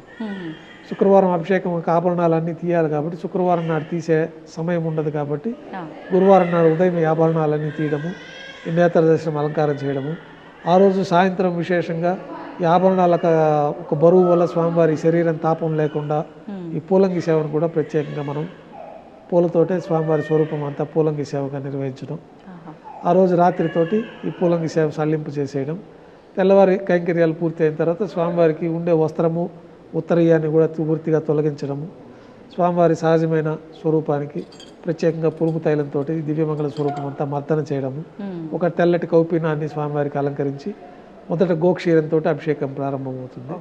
ఈ దివ్యమంగళ స్వరూపానికి అంతా కూడా గోక్షీరంతో అభిషేకము. గోక్షీరంతో అభిషేకం పూర్తయిన తర్వాత ఈ గోక్షీరం యొక్క జిడ్డు ఉంటుంది, అదంతా పోగొట్టడానికి ఈ కుంకుమ పువ్వు, చందనము, పచ్చకర్పూరము, జాజికాయ, జాపత్రి మొదలైన పవిత్రమైన ద్రవ్యాలతోటి ఒక లేపనాన్ని తయారు చేస్తారు. ఆ లేపనాన్ని స్వామివారి దివ్యమంగళ స్వరూపం అంతా కూడా మర్దన చేయడం జరుగుతుంది. అదే మనకి అభిషేక తీర్థంగా కూడా దాన్ని పట్టుకొని అభిషేక తీర్థంగా ఎక్కువ కాలం నిల్వ ఉంటుంది. ఆ అభిషేకం పూర్తయిన తర్వాత వక్షస్థలంలో అమ్మవారికి ప్రత్యేకంగా పసుపు నీటితోటి అభిషేకం జరుగుతుంది. తర్వాత ఈ యొక్క పసుపు నీటి ఇదంతా కూడా పోవడానికి శుద్ధ జలంతో అభిషేకం పూర్తవుతుంది. అభిషేకం పూర్తయిన తర్వాత స్వామివారికి నిజపాద దర్శనం అనే ఒక ప్రత్యేకమైన దర్శనం కూడా దర్శించుకోవచ్చు. స్వామివారికి ఒక శిరోవస్త్రం అలంకరించడం జరుగుతుంది. తర్వాత వక్షస్థలంలో వ్యూహలక్ష్మి వారికి పచ్చకర్పూరంతో అలంకారం చేయడం జరుగుతుంది. స్వామివారికి ఉత్తరయము ధోతి అలంకరణలోకి ఈ యొక్క నిజపాద దర్శనం అని ఆ రోజే పాదాలు దర్శించుకోవచ్చు. మిగిలిన సమయాల్లో అంతా శుక్రవారం నుంచి గురువారం ఏ వారమైనా కానీ స్వామివారి పాదాలకి కవచాలు ఏర్పాటు చేసి ఉంటుంది. బంగారు కవచాలు తులసి దళాలతో కప్పి ఉంచబడుతుంది. కాబట్టి మిగిలిన ఎప్పుడు మనం నిజపాద పాదాల దర్శనం కాదు. ఈ ఒక్క శుక్రవారం నాడే అభిషేకం తర్వాత ఈ నిజపాద దర్శనం చేసుకోవచ్చు. అది అభిషేకంకి పొందిన భక్తులు మాత్రమే ఆ యొక్క సేవా దర్శనం భాగ్యం ఉంటుంది. తర్వాత ఆభరణాలన్నీ అలంకరణ చేయడంతో శుక్రవారం మనం పూర్ణ అలంకరణలో స్వామిని దర్శించుకోవచ్చు. మళ్ళీ గురువారం వరకు స్వామి అట్లాగే దర్శనాన్ని ఇస్తారు. గురువారం నాడు నేత్ర దర్శనము, సాయంకాలం పూలంగి దర్శనము, శుక్రవారం నాడు నిజరూప దర్శనము. ఈ విధంగా మూలవర్లకి వారంగా జరిగే సేవలు ఉంటాయి. తర్వాత ఉత్సవర్లకి ప్రత్యేకంగా జ్యేష్ఠ మాసంలో జ్యేష్ఠాభిషేకం అని జూన్ జూలైలో జరుగుతుంది. జ్యేష్ఠాభిషేకం అని చెప్పి ప్రతి సంవత్సరం కవచాలు ఏర్పాటు చేయడం జరిగింది. ఈ మలయప్ప కోనలో లభించిన ఉత్సవమూర్తులు బ్రహ్మ ప్రతిష్ఠించిన ఉత్సవమూర్తులు. మనం అనాది నుంచి ఈ కామ్యోత్సవాల కోసం ప్రతి సోమవారం నాడు విశేష పూజ అని వారం వారం అభిషేకాలు జరిగేది. తర్వాత ప్రతి బుధవారం నాడు సహస్ర కలశాభిషేకం అని అభిషేకాలు జరిగేది. ప్రతిరోజు గతంలో వసంతోత్సవం అని చెప్పి ఈ ఆర్జిత బ్రహ్మోత్సవం పూర్తయిన తర్వాత భక్తుల కామ్యోత్సవంగా వసంతోత్సవం అని చెప్పి స్వామివారికి అభిషేకం జరిగేది. దాదాపు 450-500 అభిషేకాలు జరుగుతూ ఉండేది సంవత్సరంలో ఉత్సవమూర్తులకి. అది భక్తుల కామ్యోత్సవం కోసమని ఏర్పాటు చేసింది. అది ఒకప్పుడు అంటే ఒక 2000 సంవత్సరానికి ముందు వరకు. తర్వాత ఒక 5-6 ఏళ్ల నుంచి మనము ఇవన్నీ చేసిన దానివల్ల స్వామివారి మలయప్ప స్వరూపం అంతా కూడా అరిగిపోయింది. దీనికి ముందే 80వ దశకంలోనే పెద్దవాళ్ళు ఈ అరుగుదలను గుర్తించి పైనుంచి స్వరూపానికి అభిషేకం చేసేవాళ్ళు గతంలో. ఈ అభిషేకం పైనుంచి చేయడం వల్ల అరుగుదల ఎక్కువైపోయి విగ్రహాలు బాగా క్షీణించిపోతున్నాయి. అంటే శిరస్సు నుంచి పాలు, ఈ కొబ్బరి నీళ్లు, తర్వాత ఈ పసుపు చందనంతో అలంకారం చేయడము, తేనె అభిషేకము, ఇవన్నీ అయిపోయిన తర్వాత చింతపండుతోటి స్వామివారి ఆ పంచలోహ స్వరూపాన్ని మనం అంతా శుభ్రపరచడము. దీనివల్ల అరుగుదల బాగా ఎక్కువైపోయి ఈ యొక్క బ్రహ్మ ప్రతిష్ఠించిన మలయప్ప స్వామివారు భవిష్యత్తు తరాలకు చూపించాలంటే అభిషేకాలు మార్పు చేయాలని అప్పట్లో వాళ్ళు పాదాల వరకే అభిషేకం పెట్టారు. ఆ పాదాల వరకే అభిషేకం పెట్టి ఈ స్వామివారి స్వరూపాన్ని ప్రతిరోజు మనం వేంచేపు చేసుకొని ఒక చోట నుంచి ఒక చోటికి ఉత్సవాలకు తీసుకెళ్లడము. దీంట్లో ఏమన్నా ఆ స్వరూపానికి భిన్నమయ్యే అవకాశాలు ఉంటాయి కాబట్టి దానికని ఒక కవచాలు ఏర్పాటు చేశారు. ఉత్సవాలకు పూర్తిగా ఉభయ దేవాలతో అమ్మవార్లకి స్వామివారికి ముందు వెనక ఒక బంగారు కవచాన్ని ఏర్పాటు చేసి ఈ పాదాలకు మట్టుకే అభిషేకం చేసేవాళ్ళు. తర్వాత ఆ పాదాల అభిషేకం చేయడం వల్ల కూడా పద్మపీఠం అంతా కూడా అరిగిపోయి పాదాలంతా కూడా జీర్ణమైపోయి కింద వరకే బాగా అరుగుదల ఎక్కువ కనపడతా ఉంది. దానిపైన ఈ అభిషేకాలు ఆపేస్తే మంచిదని చెప్పి ఈ అభిషేకాలన్నీ తీసి సంవత్సరోత్సవాలుగా ఒకసారి ప్రవేశపెట్టిన ఉత్సవాన్ని ఆపకూడదు కాబట్టి ఈ విశేష పూజ అనేది మాఘమాసంలో మాఘశుద్ధ పంచమికి విశేష పూజ. ఆ విశేష పూజ సంవత్సరానికి జరుగుతుంది. తర్వాత సహస్ర కలశాభిషేకము సంవత్సరంలో ఒకరోజు భోగ శ్రీనివాసమూర్తిని ప్రతిష్ఠించిన పర్వదినం రోజున ఈ భోగమూర్తికి సహస్ర కలశాభిషేకం జరుగుతుంది. అది ప్రతి బుధవారం జరిగేది ఈ యొక్క ఆర్జిత్ సేవలుగా.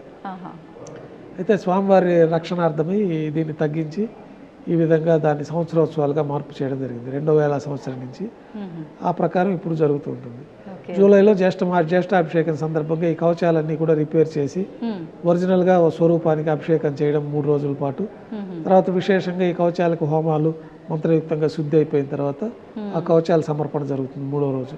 విశేషంగా అంటే సంవత్సరంలో ఆ 3 రోజుల పాటు తిథుల ప్రకారంగా గురుగారు జ్యేష్ఠమాసంలో పౌర్ణమికి పూర్తయ్యే విధంగా జ్యేష్ఠ పౌర్ణమికి పూర్తయ్యే విధంగా 3 రోజుల పాటు ఈ జ్యేష్ఠాభిషేక మహోత్సవం. ఈ కవచాలన్నీ తీసేసి మలయప్ప స్వామి సహజ స్వరూపానికి అభిషేకం చేయడము. మొదటి రోజు రత్నాల కవచాలు పెట్టి ఊరేగింపు ఉత్సవం చేయడం జ్యేష్ఠాభిషేకంలో. 2వ రోజు ముత్యాల కవచాలు స్వామివారికి అలంకరించి ఊరేగింపు చేయడము. 3వ రోజున ఈ మంత్రయుక్తంగా ఈ జ్యేష్ఠాభిషేక స్వర్ణ కవచాలన్నీ తిరిగి సమర్పణ జరుగుతుంది. ఆ రోజు నుంచి ఇంకా మళ్ళా మరుసటి సంవత్సరం జ్యేష్ఠ మాసం వరకు స్వామివారి స్వర్ణ కవచాలతోటే ఉంటారు. అది జ్యేష్ఠ మాసంలో జరుగుతుంది.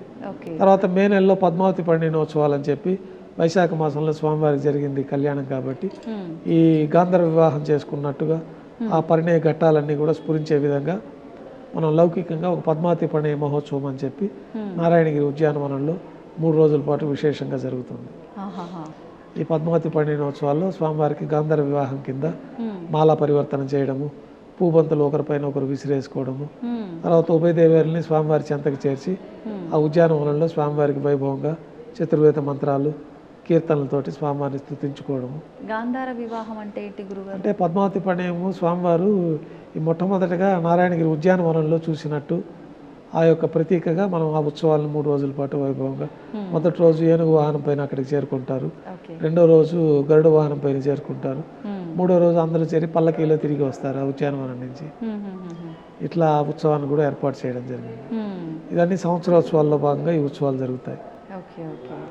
పద్మావతి పండిన తర్వాత ఈ వేసవి కాలంలో స్వామివారికి తెప్పోత్సవాలు 3 రోజుల పాటు వైభవంగా నిర్వహిస్తారు. ఈ తెప్పోత్సవాల్లో కూడా మనకి గర్భాలయంలో ప్రతిరోజు 3 యుగమూర్తులకి ఆరాధన జరుగుతూ ఉంటుంది. ఈ పంచబేరాలు ధ్రువ, కౌతుక, ఉత్సవ, బలి, స్నపన బేరాలు, మూలమూర్తి, కౌతుకమూర్తి, భోగ శ్రీనివాసమూర్తి, మలయప్ప స్వామివారు ఉభయ దేవేలతో ఉగ్ర శ్రీనివాసమూర్తి. సంవత్సరంలో ఒకరోజు కౌశిక ద్వాదశి సూర్యోదయ పూర్వం 4 తిరువీధుల ఉత్సవం జరుగుతుంది.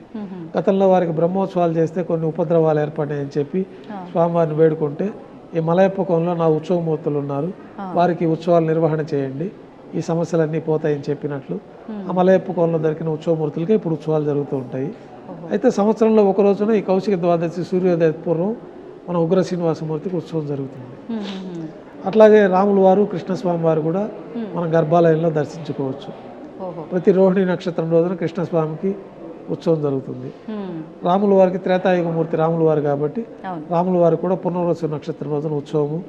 ప్రత్యేకంగా ఈ హనుమ జయంతి, శ్రీరామనవమి పర్వదినాలలో రాముల వారికి విశేషంగా తిరువీధి ఉత్సవము ఈ ఉత్సవాలన్నీ కూడా జరుగుతూ ఉంటాయి. కృష్ణస్వామి వారికి రోహిణి నక్షత్రం రోజు, తర్వాత గోకులాష్టమికి ఈ ప్రత్యేకమైన పర్వదినాలు అట్లాంటప్పుడు స్వామివారికి కృష్ణస్వామికి విశేషంగా ఉత్సవాలు అభిషేకాలు కూడా నిర్వహిస్తూ ఉంటాయి. శ్రావణాల పౌర్ణమి ఆ రోజున కృష్ణస్వామి వారు ఊరేగింపుగా వరాజస్వామి పుష్కరానికి వస్తారు. అక్కడ యజ్ఞోపవితం జంజాల పండుగలో యజ్ఞోపవితం కృష్ణస్వామి వారికి సమర్పించడం, ఇట్లాంటి ఉత్సవాలన్నీ కూడా కృష్ణస్వామి వారికి ద్వాపరయుగమూర్తి త్రేతాయుగమూర్తి రాముల వారికి కూడా ఉత్సవాలు జరుగుతాయి. ఈ తెప్పోత్సవాల్లో కూడా మొదటి రోజున రాముల వారికి ఉత్సవం జరుగుతుంది తెప్పలు, రెండో రోజున తెప్పల్లో కృష్ణస్వామి వారు వేంచేస్తారు, మూడో రోజు, నాలుగో రోజు, ఐదో రోజు మలయప్ప స్వామి వారికి తెప్పోత్సవాలు జరుగుతాయి. అనంతరం ప్రతి ఏటా పవిత్రోత్సవాలని ఆగమోక్తంగా ఈ ఉత్సవాలు జరుగుతాయి. మనకు తెలిసి తెలియక జరిగే దోషాలన్నీ భక్తుల వల్ల కానీ అర్చకుల వల్ల కానీ, రోజు జరిగే ద్రవ్యాలలో లోపాలు ఉన్నా కానీ, ద్రవ్యాలలో తెలిసి తెలియక జరిగే లోపాలన్నీ పోవడానికి, సమస్తమైన దోషాలు జరిగే దోషాలన్నీ భక్తుల వల్ల కానీ మన వల్ల కానీ, ద్రవ్య రూపంలో కానీ వస్తువు రూపంలో కానీ ఎక్కువైనా తక్కువైనా ఈ యొక్క ఎక్కువ తక్కువ ఆ కాలంలో జరిగిన వాటికి కూడా పర్యవసానంగా ఈ పవిత్రోత్సవాలు అనేది సంవత్సరానికి ఒకసారి చేస్తే ఈ దోషాలన్నీ పోతాయని చెప్పి ఆగమ శాస్త్రాల్లో చెప్పబడింది. ఆ ప్రకారంగా 3 రోజుల పాటు శ్రావణ మాసంలో ఈ పవిత్రోత్సవాలు అత్యంత వైభవంగా నిర్వహిస్తారు. ఈ పవిత్రోత్సవాల సందర్భంగా సంవత్సరంలో జరిగిన సమస్త దోషాలు తొలగిపోతాయి. పవిత్రోత్సవాల అనంతరం బ్రహ్మోత్సవాలు నిర్వహిస్తారు. ఈ బ్రహ్మోత్సవాలు స్వామివారి తిరుమల క్షేత్రంలో ఆవిర్భవించింది కన్యామాసం శ్రవణ నక్షత్రం. దానికోసమని అది అవబృధోత్సవంగా నిర్ణయించి ఆ రోజు మంగళ స్నానాలు అవబృధోత్సవం అంటారు. అంటే ఆ రోజు స్వామివారికి చక్రస్నాన మహోత్సవం ఇక్కడ జరుగుతుంది. దానికి ముందు 8 రోజుల నుంచి కూడా స్వామివారికి వైభవంగా ధ్వజ ఆరోహణ కార్యక్రమంతో ప్రారంభమవుతుంది. 9 రోజుల పాటు ఉత్సవాల్లో అత్యంత వైభవంగా జరిగే బ్రహ్మోత్సవాలు ప్రారంభించబడతాయి. ఈ 9 రోజుల పాటు జరిగే ఉత్సవాల్లో మొట్టమొదటి రోజున అంకురార్పణ అని చెప్పి బ్రహ్మోత్సవాలు 9వ రోజుకు ముందు ఈ అంకురార్పణని సేనాధిపతి వారి ఉత్సవము, ఈ లోకమంతా సుభిక్షంగా ఉండాలని చెప్పి, బాగా పాడి పంటలు సమృద్ధిగా ఉండాలని చెప్పి ఈ నవధాన్యాలకు విశేషంగా ఆరాధన చేసి అంకురార్పణ కార్యక్రమం. తర్వాత ధ్వజ ఆరోహణం, ఆ రోజు అనంత గరుడు విశ్వక్సేనులకు అందరికీ కూడా ప్రత్యేకమైన ఆరాధన చేయడము, స్వామివారికి బ్రహ్మోత్సవాల్లో భాగంగా విశేషంగా ఆభరణాలు అలంకరణ చేయడము, తర్వాత గరుడు పటానికి ప్రతిష్ఠ చేయడము, ఆ గరుపంతుని 4 తిరువీధుల్లో ఉత్సవం చేసుకొని ఈ సుముహూర్తంలో ధ్వజ ఆరోహణ కార్యక్రమంలో ఈ గరుడు పటాన్ని మనం ధ్వజస్తంభం పైకి పంపిస్తాం. ఈ 9 రోజుల పాటు దేవతలందరినీ రిసీవ్ చేసుకోవడం, వారికి అందరికీ తగిన ఉచితమైన స్థానాలు కల్పించడము, గరుపమంతుల వారిని ధ్వజస్తంభం పై నుంచి దేవతలందరికీ కూడా ఆహ్వానించడం జరుగుతుంది. ఈ ప్రత్యేకమైన మంత్రాలతోటి ఈ కార్యక్రమం అంతా ధ్వజారోహణంగా జరుగుతుంది. తర్వాత ఆ రోజే మనకి విశేషంగా జరిగే ఉత్సవాలు కాబట్టి ప్రభుత్వం తరఫున కూడా పట్టు వస్త్రాలను స్వామివారికి సమర్పించడం, ఆ రోజు నుంచి వాహన సేవలు ప్రారంభమవుతాయి. పెద్ద శేష వాహన సేవ, రెండో రోజు చిన్న శేష వాహన సేవ, ఇట్లా 9 రోజుల పాటు 9 వాహనాలు ఆగమ శాస్త్రాల్లో నిర్దేశించిన విధంగా 9 వాహనాలపైన స్వామివారికి వైభవంగా ఉత్సవాలు జరుగుతాయి. చివరి రోజున అవబృధోత్సవం చక్రస్నాన మహోత్సవంతో ఈ బ్రహ్మోత్సవాలు పరిసమాప్తమవుతాయి. ఈ వాహన సేవల్లో కూడా విశేషమైన వాహన సేవ అన్ని కూడా మనకు ఆగమ శాస్త్రంలో చెప్పబడింది. దాంట్లో స్వామివారికి అత్యంత ప్రాముఖ్యమైనది పెద్ద శేష వాహనము, తర్వాత గరుడ వాహనము, తర్వాత రథోత్సవము. ఈ 3 కూడా అత్యంత ప్రాశస్త్యమైంది. ఈ గరుడ వాహనం పైన స్వామివారికి మూలవర్లకి సదా సమర్పణలో ఉంటాయి. చతుర్భుజ లక్ష్మీహారము, తర్వాత శాలిగ్రామ హారము, తులసి పత్రమాల, సహస్రనామమాల, ఈ విశేషమైన ఆభరణాలన్నీ మూలవర్లకు సదా సమర్పణలో ఉంటాయి. అయితే గరుడు వాహనం రోజు మాత్రం మూలవర్లకు సమర్పించిన ఒక 3 ప్రత్యేకమైన ఆభరణాలు, తులసి పత్రమాల, చతుర్భుజ లక్ష్మీహారము, సహస్రనామమాల 5 పేటలుగా ఉంటుంది.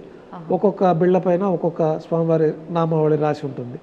అట్లా 1000 నామాలతోటి 5 వరుసలతోటి ఆ సహస్రనామాల ఉంటుంది. ఆ మూలవర్ల ఆభరణాలన్నీ కూడా గరుడు వాహనం రోజున స్వామివారికి తీసుకొచ్చి సమర్పించడం జరుగుతుంది. అందుకే లక్షలాది మంది గరుడు వాహనం రోజున భక్తులు తిరుమలకు చేరుకుంటారు.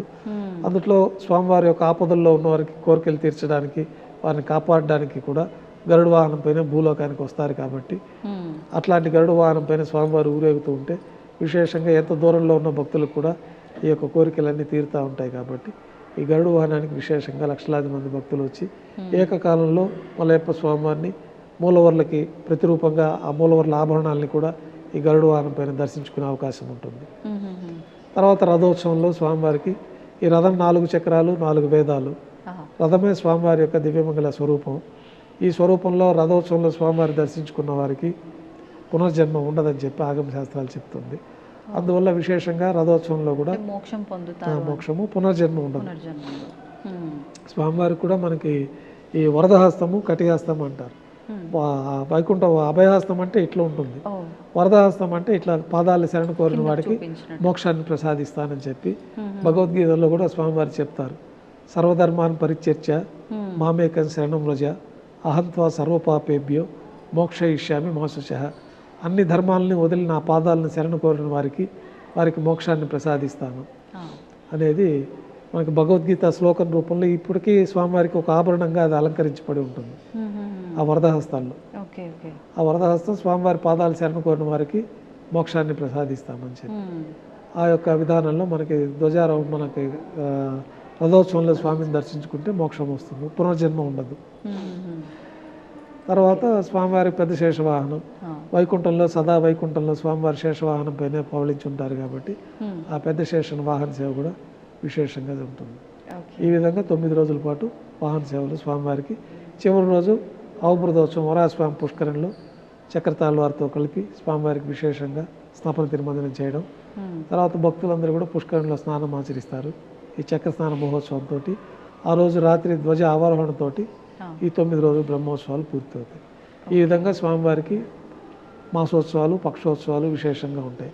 ఇవే కాకుండా విశేష పర్వదినాలు ఉత్తరాయణం దక్షిణాయనంలో కూడా స్వామివారికి ఆస్థానం నిర్వహిస్తారు. ఆనివారి ఆస్థానం అని చెప్పి ఈ దక్షిణాయన ప్రారంభంలో ఆనివారి ఆస్థానాన్ని కూడా వైభవంగా నిర్వహిస్తాం. తర్వాత స్వామివారికి వైకుంఠ ఏకాదశి ఈ పర్వదినాల్లో కూడా విశేష వజ్రాభరణాలు అలంకరించడము ఈ కార్యక్రమాలన్నీ కూడా జరుగుతూ ఉంటాయి. ఓకే గురుగారు, స్వామివారికి సంబంధించిన అభిషేకానికి నీళ్లు అంటే కొద్ది దూరం పాటు అడవి ప్రాంతం నుంచి వెళ్ళి తీసుకొస్తారు అని చెప్పి విన్నాను, అది వాస్తవం? మనకు ఆకాశగంగా తీర్థాన్ని తీసుకొస్తారు. ప్రతిరోజు స్వామివారికి ఈ ఆరాధన చేయడానికి, స్వామివారికి అర్ఘ్యపాద్యాదులు సమర్పించడానికి, నైవేద్యంలో స్వామివారి తీర్థం స్వీకరించడానికి ఇవన్నీ కూడా ఆకాశగంగా నుంచి ప్రత్యేకంగా దానికి తిరుమల నంబి వంశీయులు ఉన్నారు. వారు బిందెల్లో తీసుకొని ఏనుగు పైన తీసుకొచ్చి శ్రీవారి ఆలయంలోకి పొద్దున్నే తీసుకొచ్చి ఇచ్చేస్తారు. ఎందుకని గురుగారు అక్కడ నుంచి ఆ పవిత్రమైన ఆకాశగంగా తీర్థంతో స్వామివారికి ఆరాధన జరుగుతూ ఉంటుంది. తర్వాత బంగారు బావి అని లోపల కూడా ఒక బావి ఉంది. ఆ బంగారు బావి తీర్థంతో ప్రసాదాలంతా కూడా అక్కడి నుంచి తయారు చేయడం జరుగుతుంది. అంటే ఆలయ ప్రాంగణంలోనే మనకి దర్శించుకొని బయట వచ్చినప్పుడు ఈ పోర్టుకు పక్కనే మనకి బంగారు బావి అని ఉంటుంది. దాంట్లో ఇదివరకు ఈ కాయిన్స్ అన్ని కూడా వేయడం జరుగుతూ ఉంది భక్తులు. దానికోసం దానికి ఒక పైన ఆచ్ఛాదన కూడా ఒకటి ఏర్పాటు చేయడం జరిగింది. అయితే మనం దర్శించుకోవచ్చు బంగారు బావిని. దాంట్లో తీర్థంతో మనకి పోర్టులో ప్రసాదాలన్నీ స్వామివారికి తయారవుతుంది. ఇప్పుడు మీరు ఇందాక అంటే చతుర్ముఖ బ్రహ్మ వచ్చి స్వామికి ఆరాధిస్తాడు అన్నప్పుడు మీరు మంత్రప్రోక్షణతో బంగారు బిందెలో జలం వేసి ఉంచుతారు అన్నారు. అది కూడా భక్తులకి అంటే పంచుతారా గురుగారు? అది మనకి సుప్రభాత సేవకు వచ్చిన వాళ్ళకి మాత్రమే అది దక్కుతుంది. మిగతా అప్పుడు అది ఉండదు. మామూలుగా తిరువారాధన తీర్థం ఉంటుంది. అది మామూలుగా ఏ దేవాలయంలో కూడా సుప్రభాత సేవ అనంతరం తీర్థం ఇవ్వరు. ఇక్కడ మనకి తిరుమలలో విశేషంగా చతుర్ముఖ బ్రహ్మదేవుల వారే వచ్చి స్వామి యొక్క ఆరాధన చేసిన తీర్థం ఉంటుంది కాబట్టి ఆ తీర్థాన్ని మనకి సుప్రభాత సేవలో భక్తులకు ఇస్తాం. తర్వాత తీర్థం ఆపేస్తాం. అలా నైవేద్యం అయిపోయిన తర్వాత 6 గంటల తర్వాతే తీర్థం వినియోగం ఉంటుంది. ఇప్పుడు ఈ తీర్థం కూడా అంటే స్వామివారికి విశేషంగా ఇలానే కలపాలి అంటే తులసాకులు వేసి లేదంటే ఏవేవో కలుపుతూ ఉంటారు. అలా తీర్థంలో మనకి ఆగమ శాస్త్రంలో చెప్పబడిన విధంగా యాలకులు లవంగాలు వీటి ప్రత్యేకమైన పరిమళ ద్రవ్యాలన్నీ కూడా కలపాల్సిందిగా మనకి చెప్పబడి ఉంది. ఈ శుద్ధ తీర్థంలో అవన్నీ కలిపే స్వామివారికి మనం సమర్పించడం జరుగుతుంది. ఆ తీర్థాన్ని మనం భక్తులకు వినియోగించడం జరుగుతుంది. ఇప్పుడు స్వామివారికి నామరూపంలో ఉన్న పచ్చకర్పూర నామం ఉంటుంది కదా గురుగారు, అది ఎన్ని రోజులకు ఒకసారి మారుస్తూ ఉంటారు? మార్చిన దాన్ని ఏం చేస్తూ ఉంటారు? అంటే మనకి గురువారం సగం నామంని తీసేస్తాము. అది మన అర్చకుల దగ్గరికే వస్తుంది పచ్చకర్పూరము. అది భక్తులకు ఏదన్నా ప్రసాదంగా ఇస్తాము. ఆ భక్తగా మనకి తీర్థం ఎక్కువ రోజులు నిల్వ ఉండదు కాబట్టి ఈ పచ్చకర్పూరంలో ఉన్న వాటిలో మహాప్రసాదం అంటారు. అత్యంత విలువైన ప్రసాదము, స్వామివారిని ఒక వారం పాటు అంటి పెట్టుకున్న ప్రసాదము. అది మనం ఆహారంగా కాకుండా ఔషధంగా స్వీకరించే ప్రసాదం. ఒక చిటిక పచ్చకర్పూరం నోట్లో వేసుకుంటే మనకి సకల శుభాలు కలుగుతాయి. తీర్థం స్వీకరించిన దానికంటే కూడా ఎక్కువ ఫలితం ఉంటుంది. అయితే అది అందరికీ లభ్యం కాదు, మనకి ఈ కొద్ది మందికి మాత్రమే ఉంటుంది. ఆ పచ్చకర్పూరం మన దగ్గరికే వస్తుంది. ఇప్పుడు శుక్రవారం నాడు పూర్తిగా పచ్చకర్పూరం తీసేసి అభిషేకం జరుగుతుంది. అభిషేకం పూర్తయి నిజపాద దర్శనం అయిపోయిన తర్వాత స్వామివారికి మళ్ళీ ఈ పచ్చకర్పూరంతో తిరునామం అలంకారం చేయడము, తర్వాత ఆభరణాలన్నీ అలంకారం చేయడం, మళ్ళీ శుక్రవారం నాడే పూర్తిగా ఈ పచ్చకర్పూరాన్ని తీసేస్తారు. ఇప్పుడు అంటే ఇక్కడ అంటే తిరుమల క్షేత్రం అందరి భక్తుల వరకు రాదు సరే, అంటే ఆలయాల విషయానికి వస్తే భక్తుల వరకు కనుక ఆ పచ్చకర్పూర నామం రాగలిగితే దాన్ని భక్తులు ఏం చేసుకోవచ్చు అంటారు? పచ్చకర్పూరం స్వీకరించడమే. ప్రతిరోజు ఇంట్లో ఇంట్లో మనం ఏదైనా పర్వదినాలు బీరువాల పూజ రూమ్ లో పెట్టుకుంటాము, ప్రత్యేకమైన పర్వదినాలు ఉంటాయి. ఆ రోజున స్వామివారికి మనం ఇంట్లో ఆరాధన చేసుకొని దీపం వెలిగించి స్వామివారికి ఏదో నైవేద్యంగా పెడుతూ ఉంటాం. ప్రతిరోజు కూడా నైవేద్యం పెట్టేవాళ్ళు, ప్రతిరోజు గృహదేవతార్చన ఉన్నవాళ్ళు ఈ పచ్చకర్పూరాన్ని కొంచెం తీర్థంలో వేసుకొని స్వామివారికి నైవేద్యం అయిన తర్వాత ఆ తీర్థాన్ని స్వీకరించడం అనేది మంచి ఫలితాలు ఉంటాయి. స్వామివారి తిరుమలకు వచ్చి తీర్థం తీసుకున్నంత ఫలితం ఉంటుంది. ఓకే.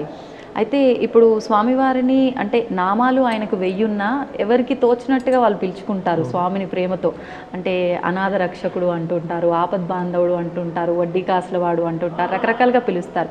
విశేషంగా వడ్డీ కాసులవాడు అనే విషయం తీసుకుంటే అంటే ఆయన కుబేరుడికి అప్పు తీసుకున్నందుకు వడ్డీలు కడుతూనే ఉంటాడు కలియుగాంతం అనడానికి ఒక వివరణ, లేదు అంటే మనం ఏదైనా ముడుపు కట్టినా మొక్కుకున్నా అది నెరవేర్చడం ఆలస్యం అయితే వడ్డీతో సహా చెల్లించాలనా, అది ఏ రకంగా అర్థం చేసుకోవచ్చు? అంటే కుబేరుడికి మనకి పురాణాల్లో చెప్పినట్లు కలియుగాంతం వరకు ఈ భక్తులకి రక్షణ కల్పిస్తూ వారి కోరికలను తీర్చడానికి భక్తులకి అత్యంత ప్రీతిపాత్రమైంది మెయిన్గా 3 ఉంటాయి. ఒకటి వస్త్రము, తర్వాత శిరోజాలు, తర్వాత అలంకరణ పరంగా వారికి ఆభరణాలు. వీటిని అన్నింటినీ త్యాగం చేసి ఆయన శరణాగతి పొంది ఆయనకు సమర్పించుకునేస్తే స్వామివారి అనుగ్రహం కలుగుతుంది అనేది ఈ కలియుగంలో. ఈ కలియుగాంతం వరకు భక్తుల దగ్గర ఈ కానుకలు స్వీకరించి కుబేరుడికి వడ్డీగా చెల్లిస్తామన్నది వాళ్ళ ఒడంబడిక. స్వామివారు అర్చావతార స్వరూపంలో ఇక్కడ శిలా స్వరూపం అయిపోయారు పద్మావతి పండిన అనంతరం. స్వామివారు వైకుంఠం నుంచి భూలోకానికి వచ్చిన తర్వాత మానవుడిలాగా అయిపోయి శ్రీనివాసుడిగా మారిపోతారు. శ్రీ మహావిష్ణువు అనే పేరు ఉండడు, శ్రీనివాసుడిగా నామకరణం చేస్తారు. కుకులమాత పేరే ఉండదు స్వామికి, మానవ రూపంలో భూలోకానికి వచ్చేసారు కాబట్టి. ఆ శ్రీనివాసుడు అంటే లక్ష్మీ నివాసుడు, లక్ష్మి ఆయన దగ్గరే ఉంటుంది. ఆయన వచ్చి ఈ భూలోకంలో కళ్యాణం చేసుకోవాలనుకున్నప్పుడు ధనం అవసరం అవుతుంది. కుబేరుడు వద్ద అప్పుగా తీసుకుంటారు.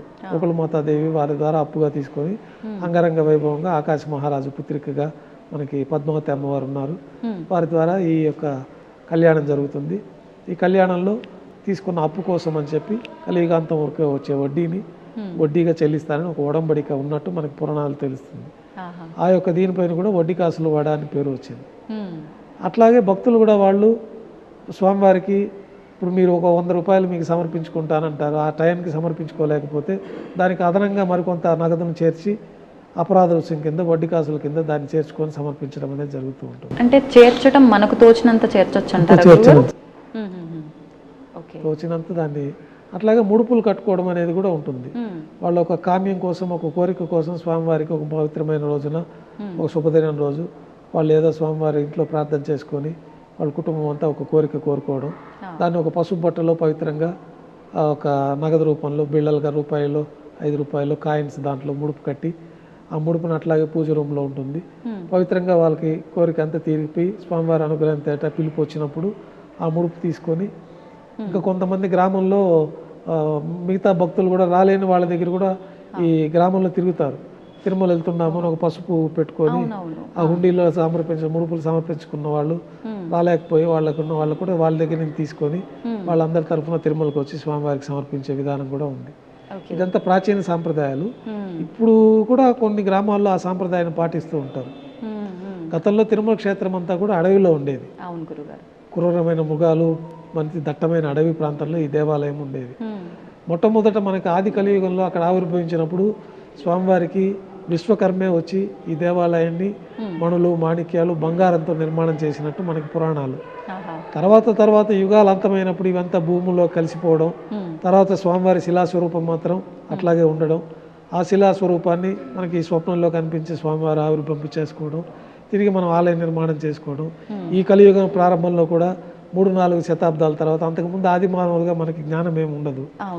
తర్వాత కొంతకాలం జరిగినాక మనం మానవ స్వరూపం పూర్తిగా రావడము, తర్వాత యోగ దృష్టితోటి పెద్దల ద్వారా, ఋషుల ద్వారా, గురువుల ద్వారా మనకి కొన్ని విషయాలు, ఈ పంచాంగ విషయాలు వారికి యోగ దృష్టితో ఇవన్నీ గతంలో జరిగినవన్నీ వాళ్ళు తెలుసుకోవడము, వాళ్ళందరూ గ్రంథాల రూపంలో మనకు అందించడము, మనం దాన్ని పరిశీలించి ఇవి పాత జరిగిన విషయాలని మనం తెలుసుకోవడం జరుగుతుంది.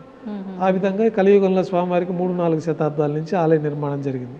గోపీనాథ్ దీక్షితుల వారు కనుగొన్నప్పుడు చిన్న పందిరి ఆచ్ఛాదనగా ఏర్పాటు చేసి స్వామివారిని ప్రతిష్ఠించడం, తర్వాత రాజులకంతా స్వప్నంలో కనపడడం, వారికి కోరికలు తీరిన తర్వాత ఇక్కడ వచ్చి దర్శించుకోవడం, దేవాలయం నిర్మాణం చేయించడం, తర్వాత భక్తులందరూ కూడా ఆభరణాలు చేయించడం, ఇవన్నీ దశల వారీగా వచ్చి ఇప్పుడు మనం 14వ శతాబ్దం వరకు జరిగిన నిర్మాణాన్ని మనం దర్శించుకుంటూ ఉన్నాం. 14వ శతాబ్దం తర్వాత ఈ 4 మాడ వీధులంతా కూడా విస్తరణ అయింది లేటెస్ట్గా. దానికి ముందు ఈ చుట్టుపక్కలంతా కూడా నివాస గృహాలు ఉండేవి. ఆ నివాస గృహాలన్నీ కూడా భక్తుల కోసం అని చెప్పి వారందరికీ దూరంగా బాలాజీ నగర్లో ఇవ్వడము, ఇక్కడంతా కూడా విశాలంగా ఏర్పాటు చేసి బ్రహ్మోత్సవాల్లో మిగతా సమయాల్లో భక్తులందరూ కూడా 4 వీధుల్లో ఉత్సవం తిలకించే విధంగా ఏర్పాట్లన్నీ అవన్నీ కూడా మనకి రూపాంతరం చెంది ఇప్పుడు ఇట్లా మనం దర్శించుకుంటూ ఉన్నాం తిరుమల ఆలయంలో. ఇప్పుడు ముడుపు విశేషం గురించి చెప్పారు గురుగారు. కొంతమంది భక్తులు వాళ్ళ కామ్యం ప్రకారం ముడుపు కట్టి కోరిక నెరవేరినప్పటికీ ముడుపుని ఆలస్యం గనక చేస్తే స్వామి శిక్షిస్తాడా? మాకే అంటే ఏదైనా ఇబ్బంది వచ్చిందంటే ముడుపు చెల్లించడం మేము ఆలస్యం చేశాము, స్వామి మాకు ఈ రకంగా ఇబ్బంది కలిగించాడు అని చెప్పి భావిస్తూ ఉంటారు. నిజంగా స్వామి అలా ఇబ్బంది పెడుతుంటాడా? ఇబ్బంది పెట్టరు, వారికే అనిపిస్తుంది. మనకు ముడుపు చెల్లించడం అనుకున్నాము మనము, ఇది లేట్ అయింది కాబట్టి స్వామివారి మీద విశ్వాసం సన్నగిలినట్టే కదా. స్వామివారిని సదా శరణ కోరి నువ్వే దిక్కని మనము ముడుపు కట్టిన తర్వాత అది నెరవేర్చుకోవాలి. నెరవేర్చుకునే అవకాశం వాళ్ళకి కలగనప్పుడు దానికి మళ్ళీ కొంత అదనంగా వేసుకొని వాళ్ళు తిరుమలకు వచ్చి స్వామివారికి ముడుపులు నెరవేర్చుకొని వారికి పరిపూర్ణమైన శుభాలు పొందుతూ ఉంటారు. ఇప్పుడు చాలామంది ఈ మధ్య కాలంలో కొన్ని వాళ్ళ కామ్యాల ప్రకారంగా నోములు వ్రతాలలో భాగంగా సప్త శనివార వ్రతం అని చెప్పి చేస్తూ ఉన్నారు. నిజంగా ఇది స్వామివారి విశేషంగా ఉందా ఈ వ్రతం అనేది? అంటే ఇది భక్తుల విశ్వాసంతో ఆచరించడమే. సత్యనారాయణ స్వామి వ్రతము అనేది ఆ విధంగా వెంకటేశ్వర స్వామికి ప్రత్యేకంగా వ్రతం అనేది ఇటీవల కాలంలో కొంతమంది దాన్ని ఆచరించడము, దానివల్ల సత్ఫలితాలు స్వామివారి అనుగ్రహం కలగడము, ఏ రూపంలో అయినా స్వామివారిని శరణాగతి పొందడమే ప్రధానంగా మనకి ఆగమ శాస్త్రంలో చెప్పింది.